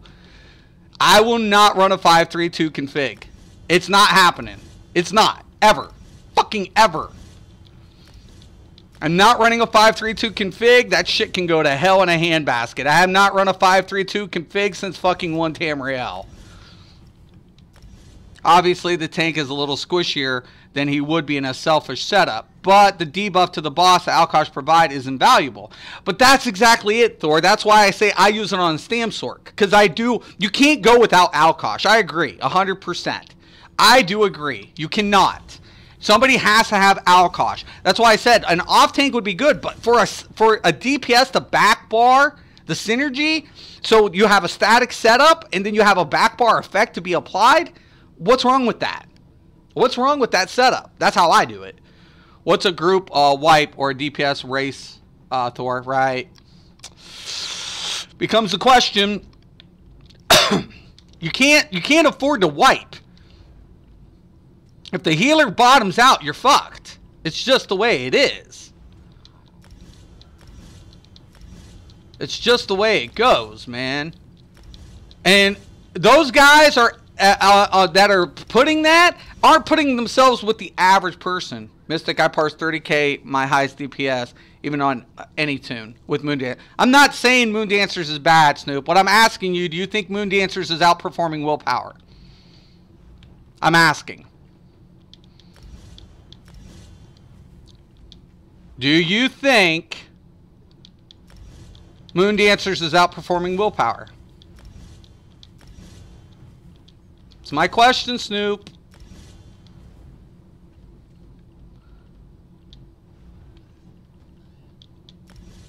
I have tried ether and willpower, and I couldn't break 27. No, you wouldn't use ether and willpower. Why would you use ether and willpower? You use Julianos and willpower. Did you try Julianos willpower?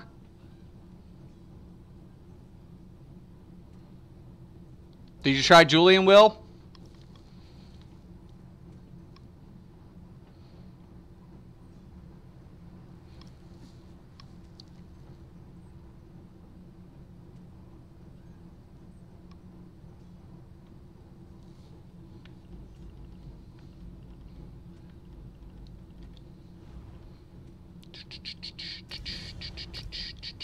I like unstable wall better than blockade. Some people like blockade. Teach their own.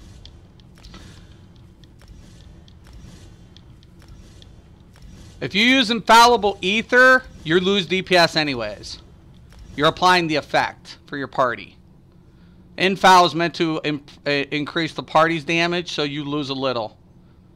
4 pieces MD is better than 3 willpower, but 3 willpower plus asylum is better than 4 MD. At least that's what I've tested. Right. Ahead, you're right. You're right. For my build, yes, I'm running a pet Sork heavy attack build. Okay. So, okay, that makes sense. That makes sense. But literally, if we take 3 pieces of willpower against 3 pieces, or 4, even, if I could put in, like, the value of what, between the difference, between the spell damage, guess what ends up happening? Slayer needs a buff.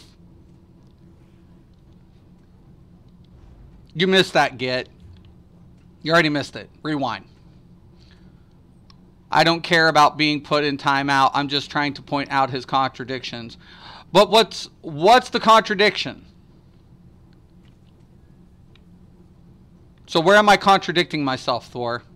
Yeah, I tried them all. I have gold Julie, and gold Netch. Okay. So you did the Julie, and you also did willpower. I mean, you did willpower Julie. Because this is the thing, and I'm going to go into my whatever and my thing, and I'm going to show you something. Now, this is at least last time I tested it. It should still hold true. I'll show you. The problem of it is this, is Slayer. Every time I have bumped into this, it's the Slayer problem, is what I'm bumping into. Even with the Warhorn rotation. Now, it can scale higher with the uptime with the Warhorn. And that's true, because percentage base. It scales. But you'd have to have 100% uptime on the friggin' Warhorn, man. That's where it sucked. I was like, I'm losing damage like 60-70% of my time by doing fucking Moondancer. I'm like, holy fuck. I don't use a trial set. I only need 1 person with 5 infal for the applied effect. I only need 1 DPS to apply, so we have 100% uptime. That's it. So I get 100% uptime. 100%.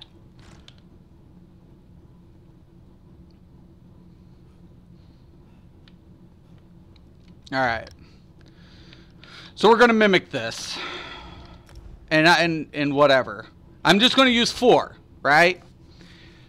Can you post a video of VMall strategies in the future, please? I'm a big fan. Yeah, that's what I'm hoping to do. But I'm going to do unconventional type videos that'll walk through people with new healers, other than Templars and stuff. I'm hoping to do that. So me and my guild have gotten together, and we're hoping to do that in the future. But it's contingent upon my guild members. You poison the community with bad information, enable players to want to take the... Okay, Sean, I don't have a problem with people disagreeing. You're disagreeing now. I have no problem with that. I'm not banning you or anything, right? I don't care. People can be here and be objective. I don't care about being objective. But what people are saying now, I have been saying. That's what I'm saying. Right, exactly, Snoop. And that's exactly it. And whatever works for you, Snoop, stay with that. Because at the end of the day, it doesn't matter what I prove or what anybody else proves. Whatever works for you, you stay with. I agree 100%. And that, you know I preach that, Snoop. You know that. So that's one of the major things that I'm always going to be doing. So I'm going to grab the light trial sets. And then I'm going to be grabbing the Moon Dancer. Now I have to set up everything. So I'll grab a belt. It doesn't matter. Because you're getting that max Magicka. Or not the Magicka. The extra spell damage. Right there. That's the value missing. Okay. I want to take the willpower. I'm not going to grab that right now. I mean, I can, but I'm not going to. We'll go with Scathing Mage for now to kind of mimic. I don't want to proc it, though. Because I want, like, a static value between the two consistencies. Now, I'm going to go with the Monster Shoulder. Right?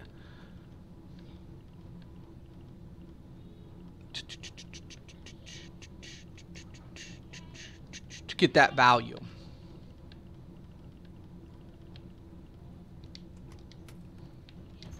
I'm just grabbing the shoulder of Kina.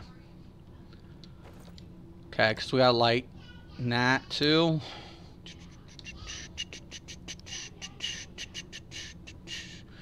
Okay, let's get our skills unlocked. People underestimate the willpower agility sets. It's no joke. It's no fucking joke. Yeah, willpower and agility is crazy right now. Snoopy, you will need to run an asylum staff and willpower to outperform 4-piece. Head's right. It's true. But, I mean, even on static between the two, on base damage, you're... It should be. It still outperforms the damage modifier. Oh, I still do need a weapon, so I'm going to grab the asylum. Or not the asylum. I'll just grab a willpower... an unconventional whatever. So let's go with Maelstrom Staffs.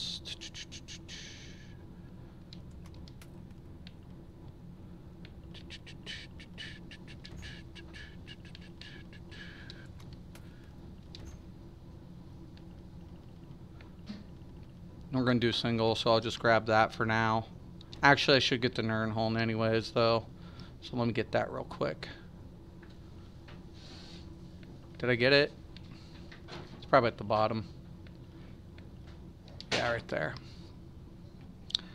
How much is that setup outperforming my setup, bro? It's going to be contingent on the rotation, Snoop. If whatever's working for you, keep it.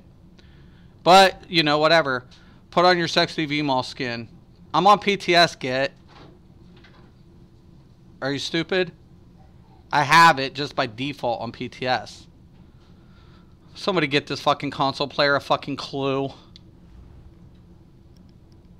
Fucking dumb fuck.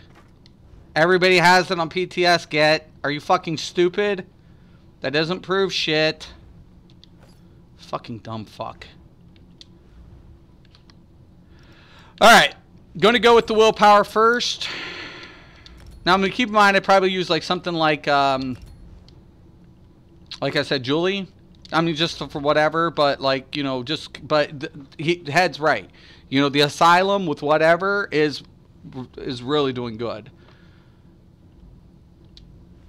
But once again, I'm just saying, I'm not saying you should do it like whatever. I'm not saying that. Like literally what I'm saying is this, is do whatever works for you. If that's working for you, use it. Like literally, you know? That's all I'm saying.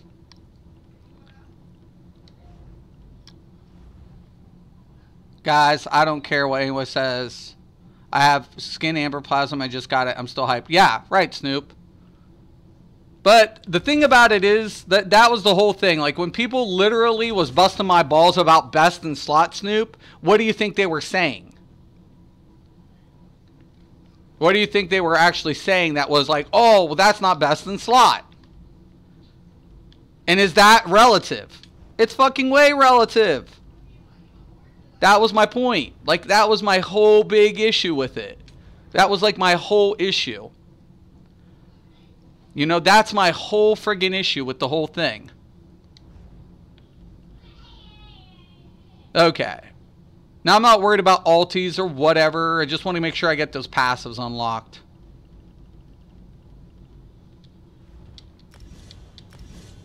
I'm not even worried about Undaunted or whatever, or a food buff or whatever, I'm just going off of basics here. I don't have no trial skins yet, though, but I'm working on that. No, keep going, Snope. You're fine, man. If that works for you, use it. I'm not bashing on their builds. That's never going to happen. If it works, it works. 182. 125. 1215. 1215.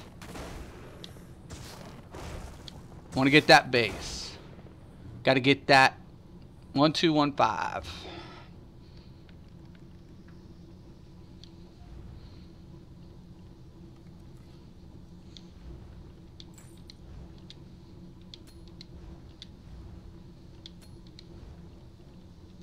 Okay, now I'm going to take off that shoulder because now we have 4 value on that. We have the 4 value making up for those spell damage. Okay. Look. You see it, Snoop? 11. Do you see it? I don't use Moondancer. I don't. It's good when Warhorn's applied, right? And it is. Like, when Warhorn and everything's applied, it does deal a lot more damage. It does.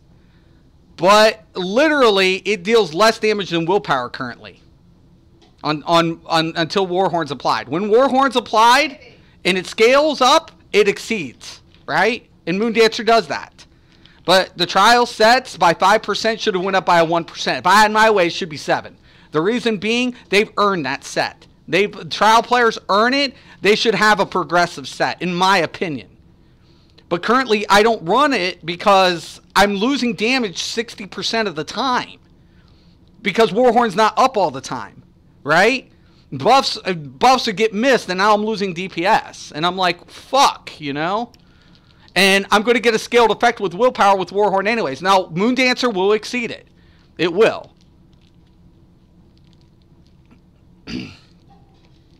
So there it is. Like Moondancer, 4-piece yeah. 125 versus 1184. What's dealing more damage? What was dealing more damage? Willpower or Moondancer? Do a parse, bro. That really don't mean anything. Snoop. What do you mean it doesn't mean anything? It goes across the board to every effect.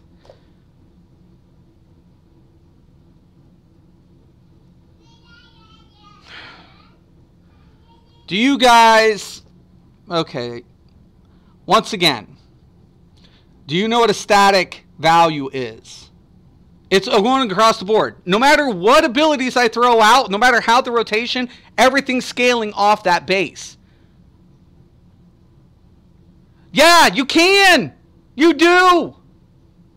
You do! You do! Static and crit on value. It goes across. Okay, let's see. Let's see what my frag hits for. 4-7. 4-7. 4-7. Let's get the crit.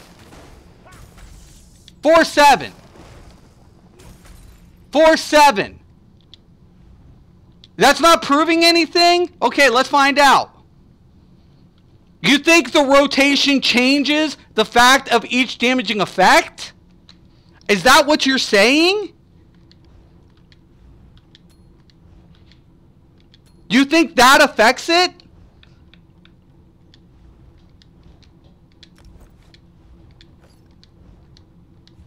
Because when I do this, 4-8, that's not a lie. You're saying that doesn't prove anything?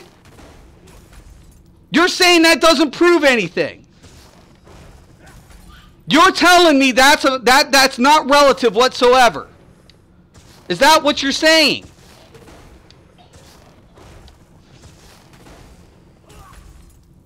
Is that what you're saying? I can go across the entire board. That's what I'm saying, Thor. Until the buffs are applied and Warhorn is up, I'm losing DPS. I gain more with willpower, right? And let's go into that. So let's say I have the buff from Combat Prayer.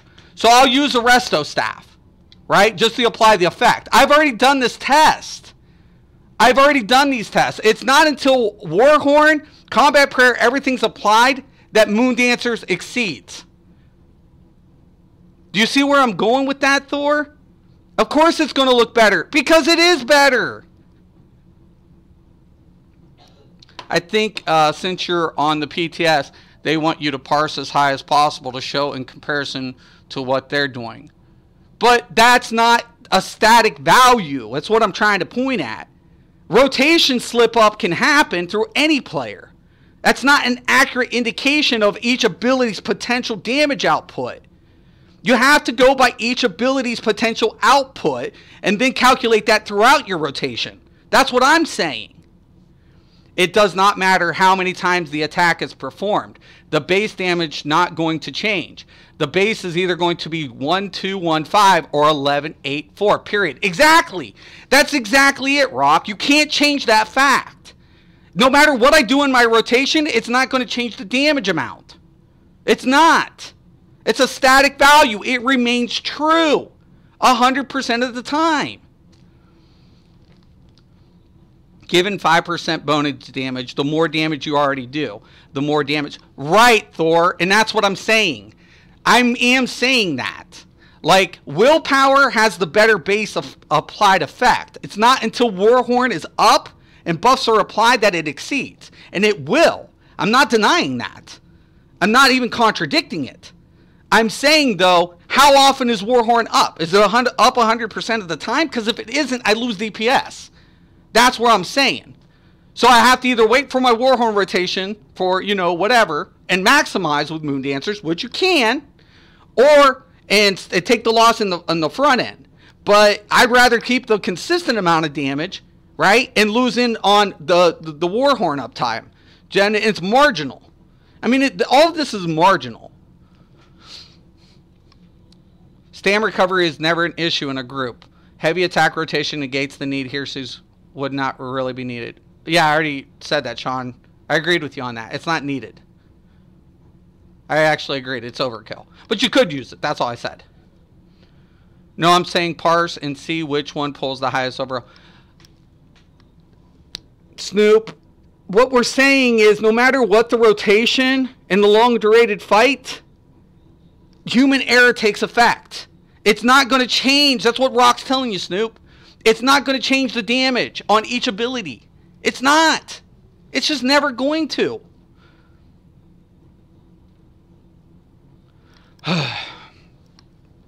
Okay, Snoop.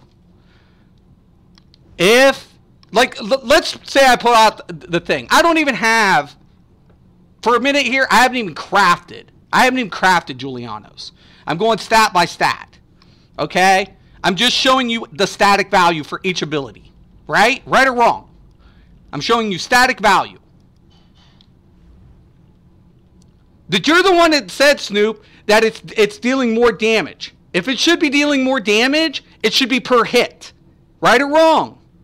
Each ability should hit harder with Moondancers. Is that right or wrong? And use the combat metrics to see the values. Yes, typically that's what I do. Use the combat metrics to see the values of each hit. That's what you do. That's what we do. We look at metrics to see the hits, the hardest hits. We deduct the other variables. That's why we're always telling you, this is not a parse. And Snoop, you're calling it a parse. It's not. This is not a parser. It never will be to any MMOer. Snoop, I'm asking you, why is willpower out-hitting Moondancers per hit? No matter what ability I throw up, why is it out-hitting? Why?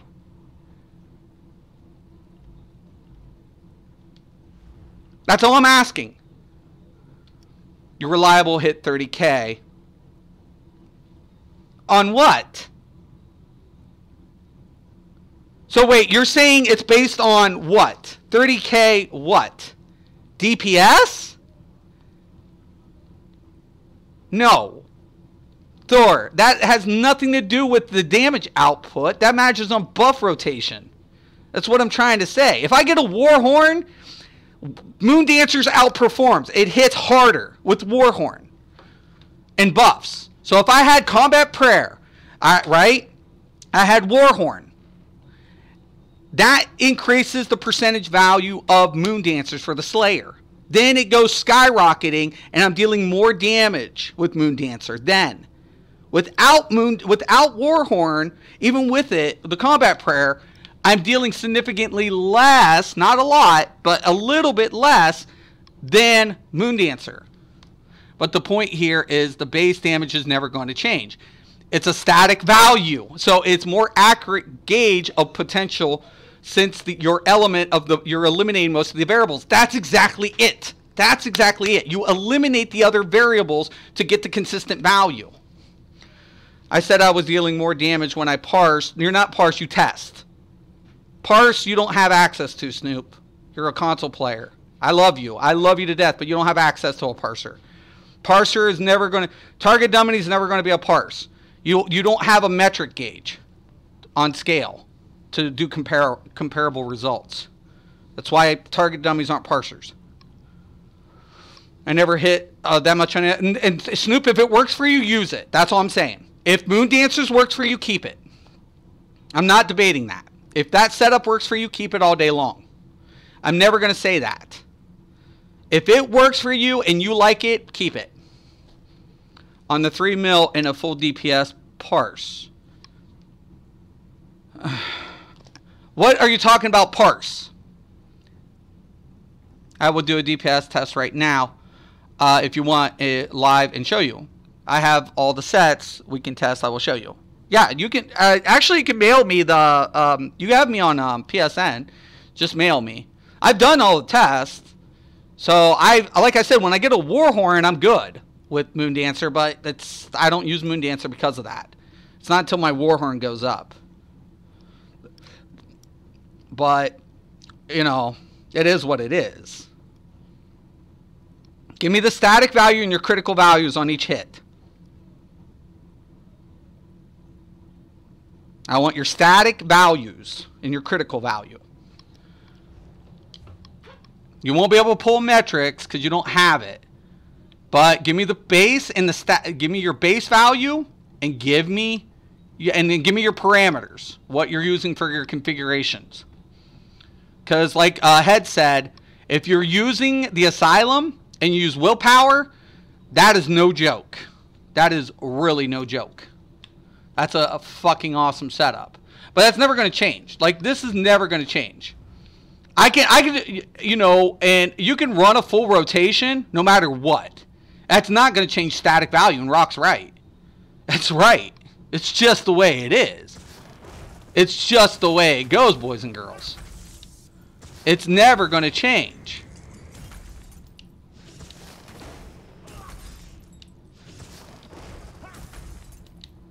I'm going to hit crit hard. I don't even have a Mundus Stone. I don't have a Mundus Stone or anything applied. I don't have penetration up there except, you know, I don't even unlock the passive. And when I take that, in fact, all of that is still scaling the willpower higher. And I've already done that test. That's why I never go by whatever until I get base value. Your base damage is the base from which all other values derive. Right. We get 150% increased critical value to what? The base damage. Now, percentage value carries up higher when applied effects are present. So when you get something like Warhorn, Moondancers will outperform willpower. It will. Fact. It does. It's undeniable.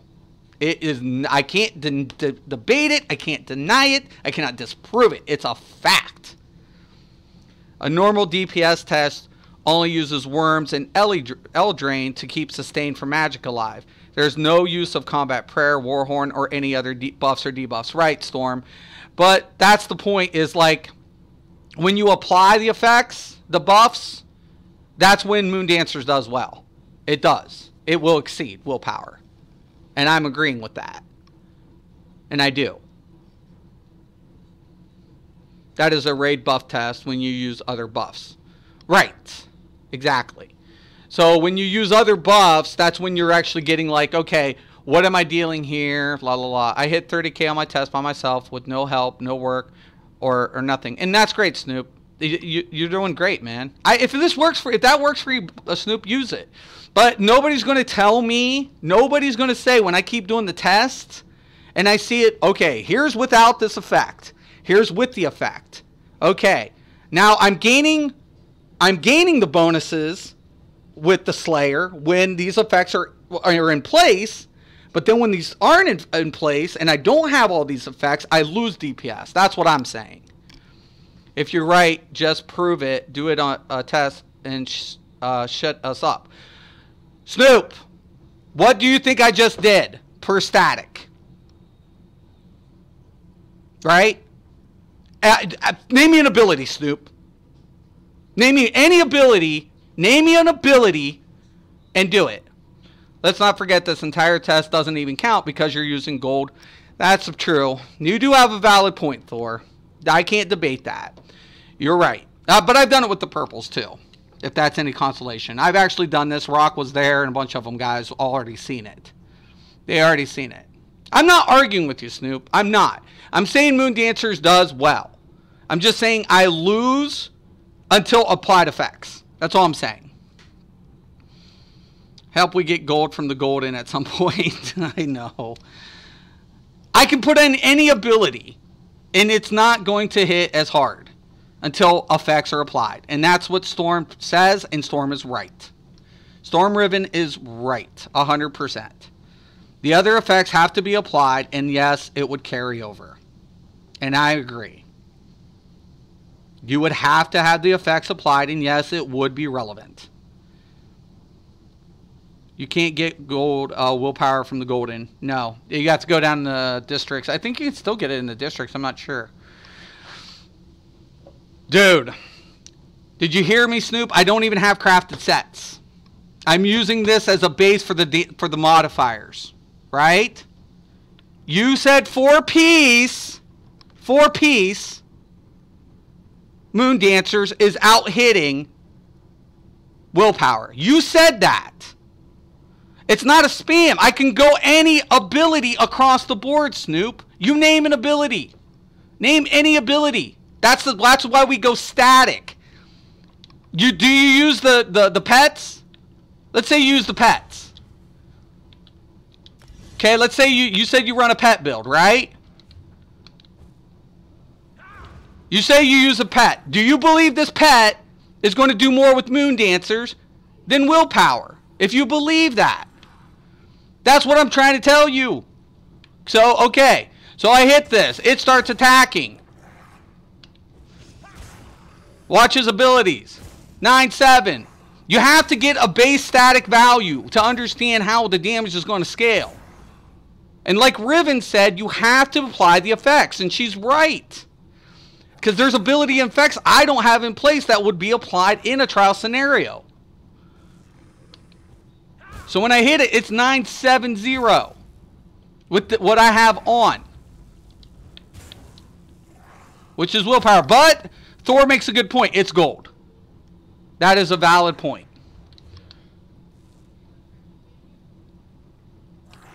Okay.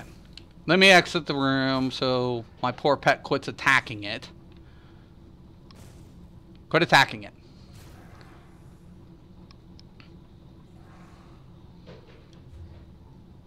It's going to keep me in combat the entire fucking time. I'll walk out. Maybe that'll do it. Okay. Right there. So you can't say that you're correct if your build isn't complete. I'm saying running 5 Necro also. 2 Lambris. Okay. I wouldn't use 2 Lambris on my config. But Necro I can do. So if you want me to put on Necro, I can do that.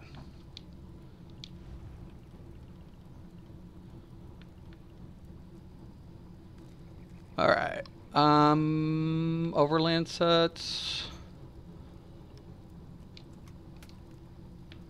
I don't use that, but you're using a pet build and that's fine. Makes sense. Okay. Necro.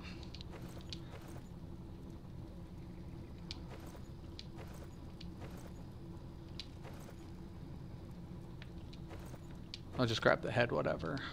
Grab them all. Okay, so we're going to use 5 Necro. I'm going to actually keep that slot open for when I switch out my set.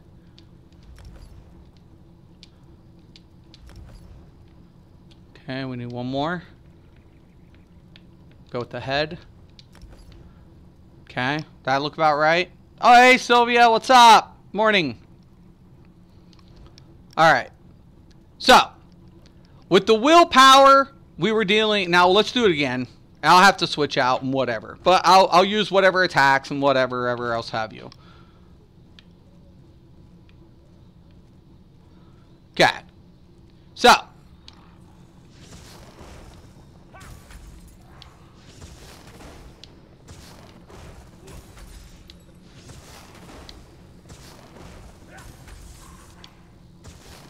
$1,900. 1759 is our consistent value without the proc effect from the passive. 1900 is up. 7621 on a frag. 7621.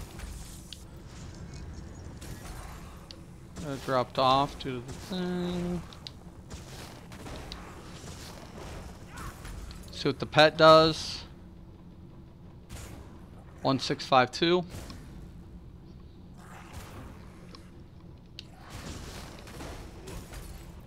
$7,057.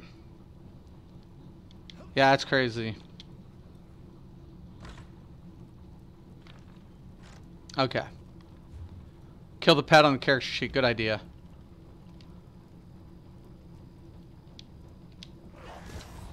Okay.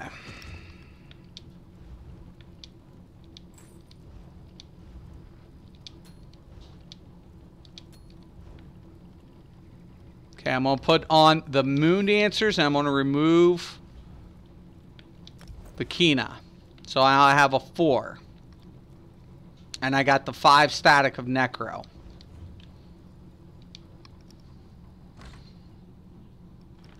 Nope, I'm not good, Git. At all. I suck. Okay.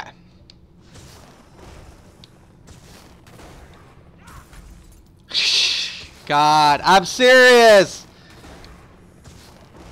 Seriously. What? I can't get it to go any higher until the buffs are applied. I mean, Riven said that, and that's the truth. There's nothing for that. You can't deny that. Hits per hit. The Slayer's applied. The buff's down here on the right.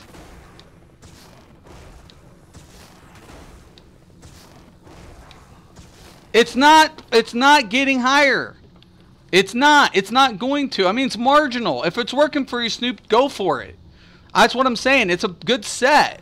But there's the Slayer. It's a good set. I'm just not using it. I'm not. I'm not. And I'm not going to. I'm not going to use any trial set on a Magtoon. It's just never going to fucking happen. Not until they buff it. They need to buff the shit. It's a crime, is what it is. Since Horns of the Reach changed the values. That's why Willpower is doing it now. I can't change that. I can't change it. Why don't you watch some of Mystic's content, decide for yourself, get good? Right. Whatever, I suck. I love Snoop. Don't get me wrong. I'm not arguing with him. Whatever works for Snoop works for you, Snoop. Like, that's it. If it works for you, fine. Per hit, per ability, per anything. It's not going to do it. It's not.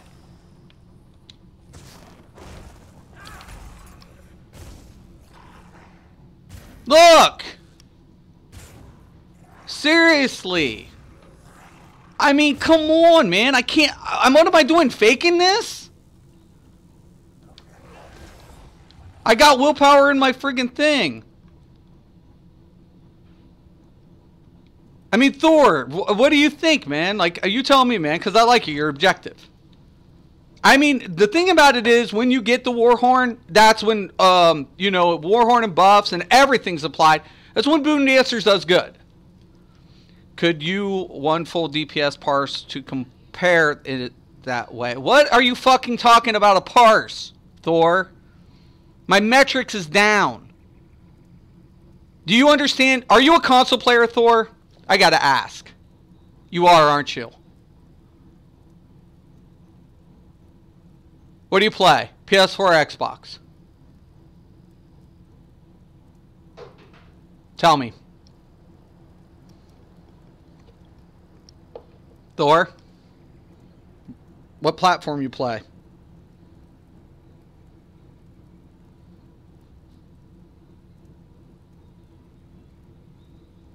Thor?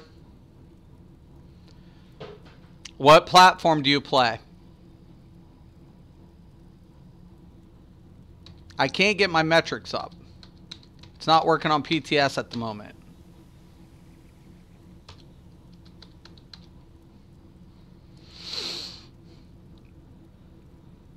Thor. Does Miner Slayer work versus a target? Yeah, it does. Yeah, it does. That's what we had the problem with Riz on PTS when I was initially doing the test. Because I was like, the values changed in willpower and agility. I'm like, I need to test this against trial sets. Because people were running a 5-3-2, and it's a popular config. I'm not saying it isn't. And I was like, but those got bumped up with Horns of the Reach. So I was like, I got to do a test on the sets between the 3 set bonus, especially for stamina users like using 3BO. And they were like, oh, it's bugged. And I'm like, no, it's not. And the devs were like, no, it's not. It's not bugged. Miner Slayer's applied. And I'm like, yeah, what the fuck? I'm like, willpower and agility's outperforming 3-piece fucking trial sets. And I'm like, and I was mad about it, actually. I was actually upset with the whole fact. And like a couple of the guilds I know and I roll with, nobody, if they run a 5-3, they're not using a trial set.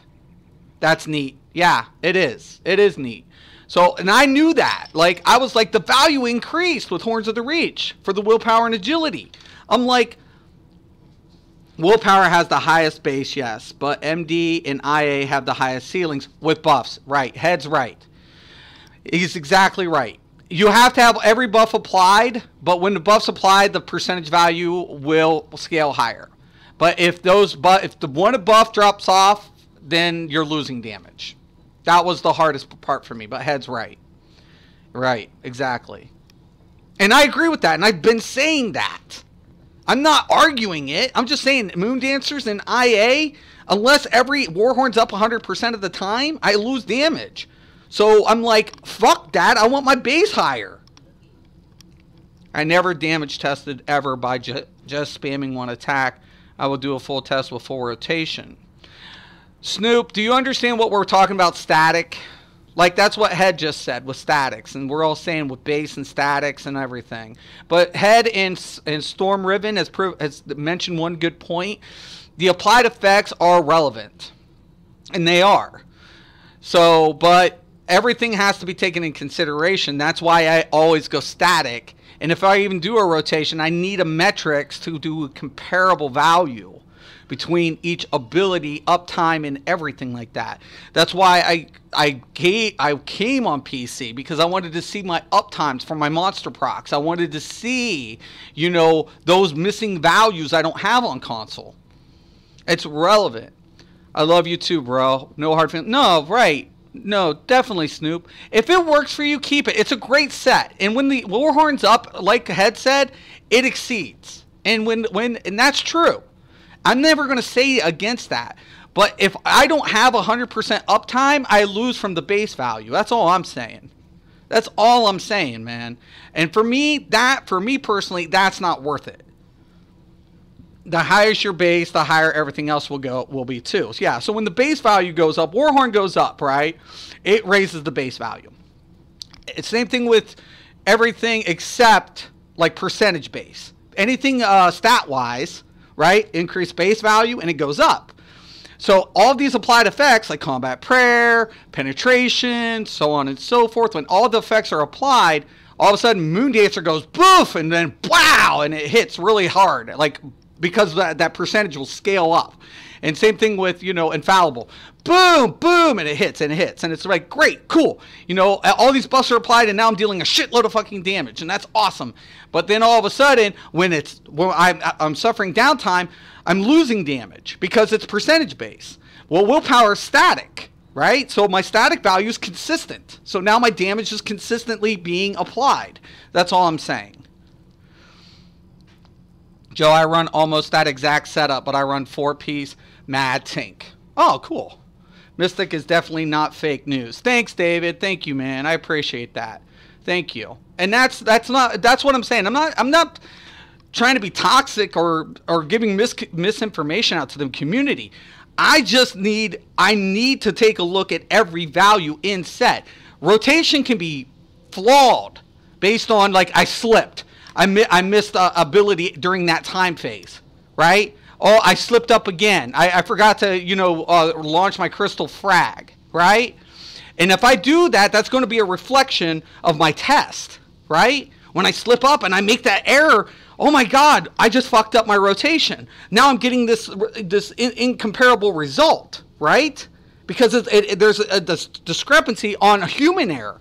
Static value can't be denied. That's why I'm like, it doesn't matter. I mean, I can do 100 tests, and out of 100, I might slip up 80% of the time. Now, whose fault is that? Is that the test fault or my fault? Well, that's my fault. So now I have to take a look at it from the metric standpoint to say, okay, well, how much damage was each ability doing in comparison with sets? And that's where metrics comes in. And that's where your parse becomes very relevant, because that's what you're looking at. You're not looking at their damage meter. Your damage meter doesn't mean shit compared to the abilities and what's being applied. That's why you want metrics. Metrics is invaluable information in that aspect, because when you see a player pull that up in their metrics, they're doing a comparable value for each ability, taking other variables and human error out of the equation. Okay, Mystic, serious question. How much DPS is needed for a vet Vermal clear? I've been told to hit 38k and feel like it's a little crazy. That is a little excessive. Usually I don't go by single person. I go by party. And so long as your party's pulling, I think, what was it, like 200k, right, as a unit, you usually don't hit Enrage Timer. So if you got 2 tanks, 2 healers, 8 DPS, and between 8 DPS, they're pulling 200k per second, you're usually good. And now let me do the math here. It's usually 200k for hard mode. So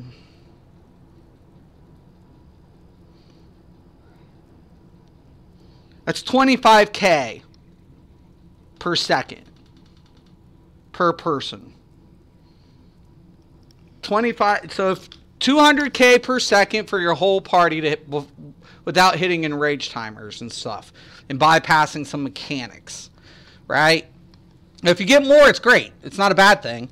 So if you get like 250k per second with your group, who's going to complain? Nobody.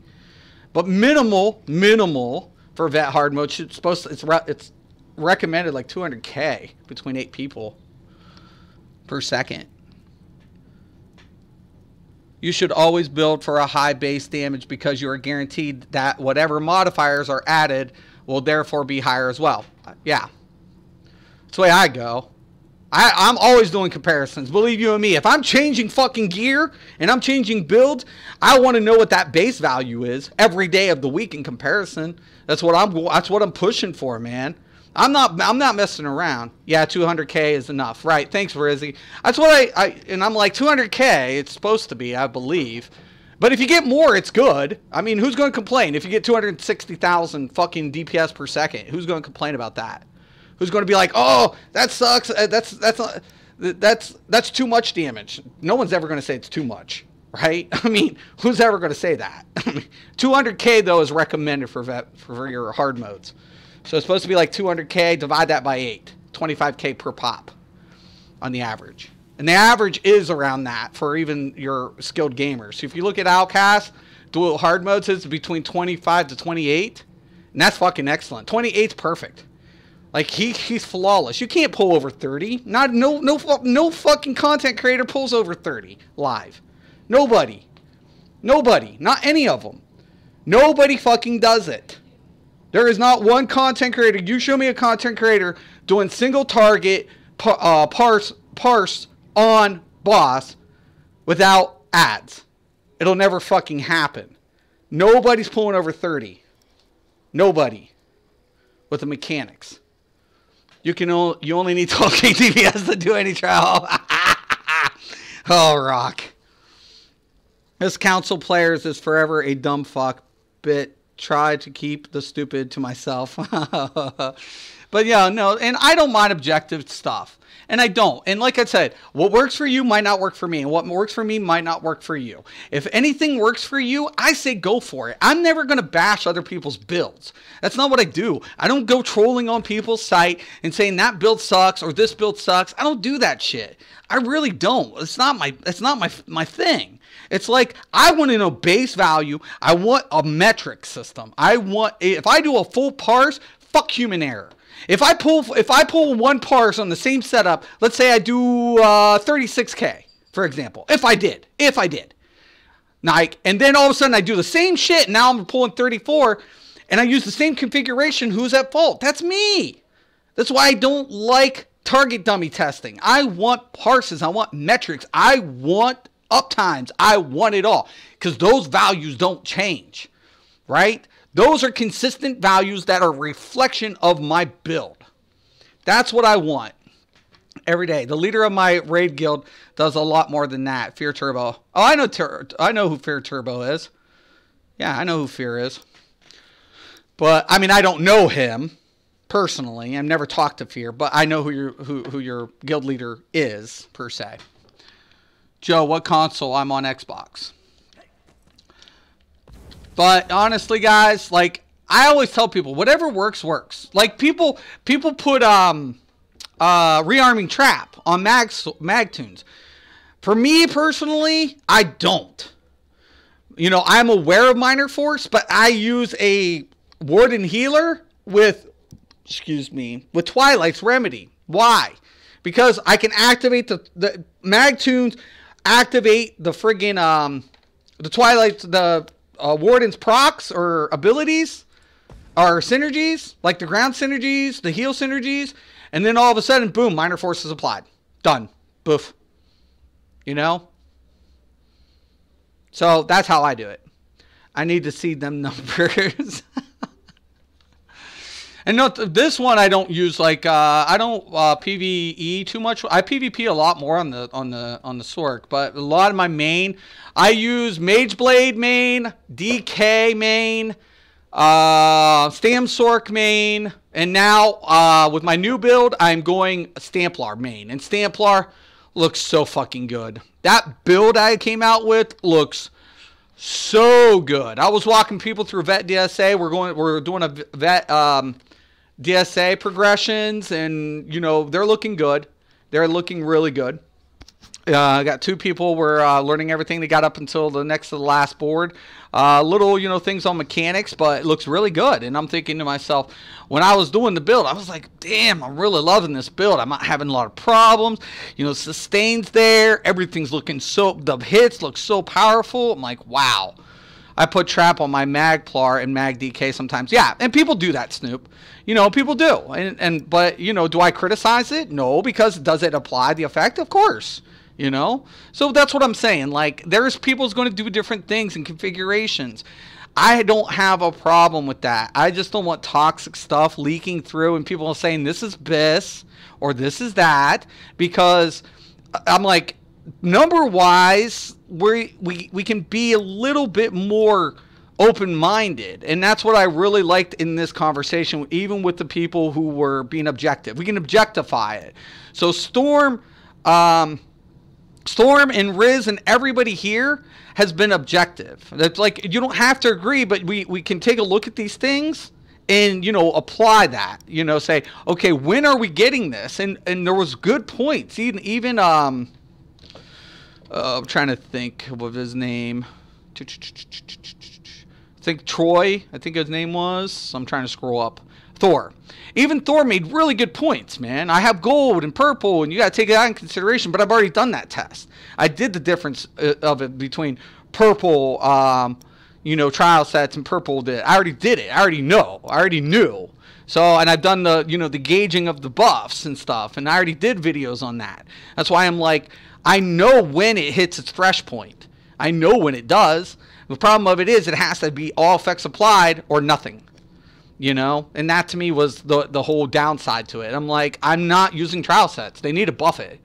They need to put at least another 1% in my opinion. Yes, it does more damage when everything's applied. I can't deny that.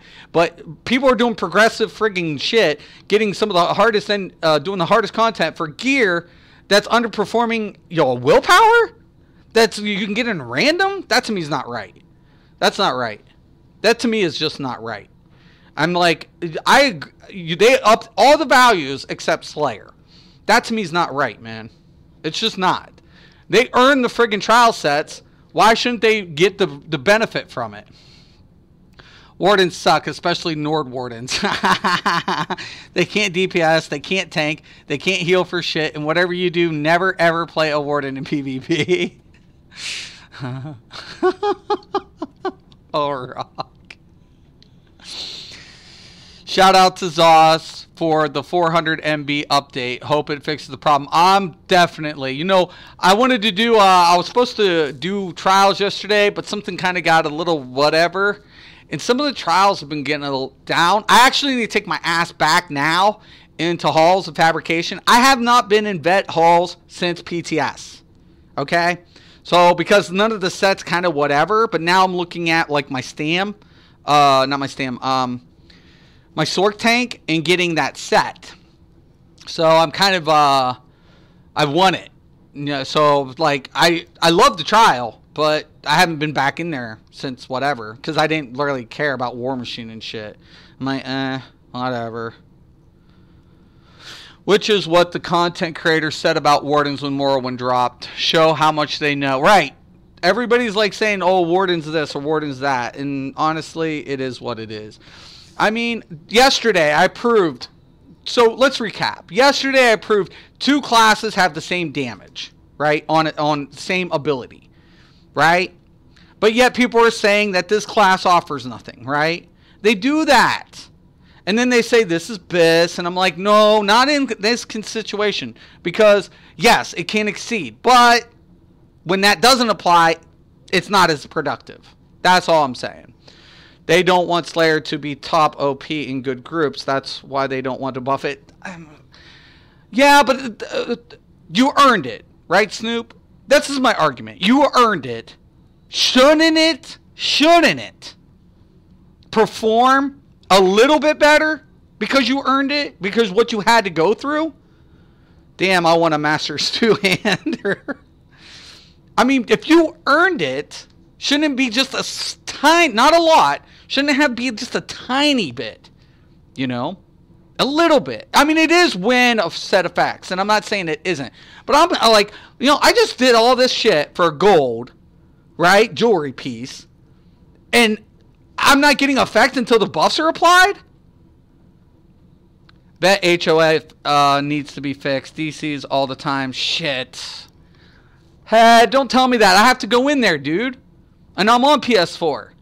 Shit. Are you fucking serious? Is it the door stills and all that shit?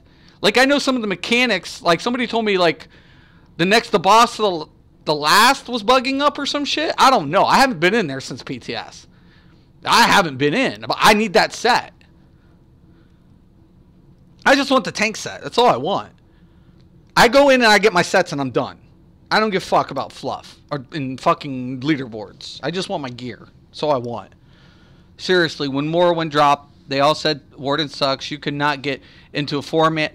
And that's my problem with a lot of the bullshit. Like, I run, last night we did the dailies. And we did Cradle of Shadows. People always tell me, like, oh, you know, you can do this, you can't do that. But these guys were really open. Like, my guildmates are really awesome. So, all of a sudden, we go in, and I do, you know, with Cradle of Shadows. Almost had a perfect run, you know, except the spikes kind of got, you know, 1 or 2 people at the last boss on Belladrath. But, and that's the only fucking feat I'm missing is my no death feat. Don't let me go in there. It's the only one. God dang. It pisses me off. But it's not their fault. I'm not pissed at them. I'm just pissed that I'm still missing it.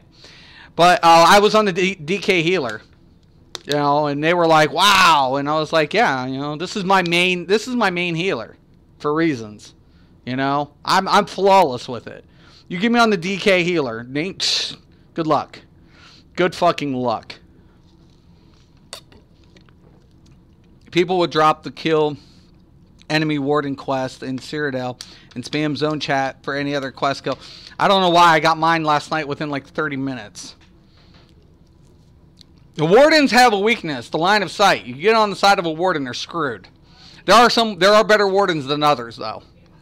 Gooch and Abraxas are probably the 2 best wardens on PS4 at the moment. There are still really other good ones, but those 2 are really good. Gooch runs a Warden Bomber build. Oh, and there's another one. It's for EP, and I forget his name. But there's like a couple of really good Wardens. And then there's people who do good on Warden because they can just spam shit. But once you get on their side, they don't know how to react. And then they get clusterfucked and they just die. It's like, boof, dead. Okay, I got on the side of you, I CC'd you, and now you die. Okay, dead, over with. You know. So, each class has a weakness. The devs kind of, you know, they know what they're doing. I know we question them a lot, but they know. So, I'm going to wrap this up today. Just, this is the thing. Question. It's the question. Right? That was the question. Whatever works for you is fine. But remember, there's positives and negatives to every aspect. And in today's video, that's what we kind of showed. Alkosh has a positive effect for your team, but what are you sacrificing ahead of it? You know, you're losing mitigation. Now, is that something your team is comfortable with? By all means, if you're willing to suck that up, do what you like. Do what works. It all comes back to that. But we cannot refuse and we cannot ignore the facts, what we lose. Right? Based on stats. That's it. I got booted for being a female and was told I shouldn't be gaming. Oh, bullshit. That's bullshit. But that's, at the end of the day, we're all going to lose something statistically. Right? And our character sheet is a reflection of that. And I don't care if people agree with me or don't, because at the end of the day, I don't necessarily want people to agree with me. I want to be objective. I want to be approachable. I want people to say, but I want them to acknowledge things as well. To say, okay, yes, we're gaining this, but we are losing that. So does this outweigh this? Dang, didn't make it till the end. Hi, Laura. That's the only thing I want people to take a look at. Be objective. You know, you have to be unbiased. You can't believe that necessarily one person saying one thing is better is always going to be the absolute truth. And that's what I'm saying. We have to be objective. We have to say, okay, in this scenario, it's more of a benefit to apply it in this particular situation. But it's not always going to be the case. Okay? And that's where I'm always going to leave off with this. I never booted. I just leave if I know the group I'm with won't be able to finish right. I do the same thing a lot. I've been rage quitting a little more frequently when I'm on anything but a healer. Ugh. Healer, I can stand it. I'd gain with you, Sid. Male or female makes no difference, and it shouldn't. Sex, class, all that stuff shouldn't make a difference. How the player knows the game. And I loved it because Snoop and these guys being objective today was really good. I didn't like the trolls defending something, but objective perspective is very welcome here. Very welcome. I'm not going to ignore it. We're not going to look past it. We're not going to look at anything on that. We're going to say, hey, you're right. You know, and that's the big thing. You know, don't take pride. I'm not a prideful person, and I don't want to be.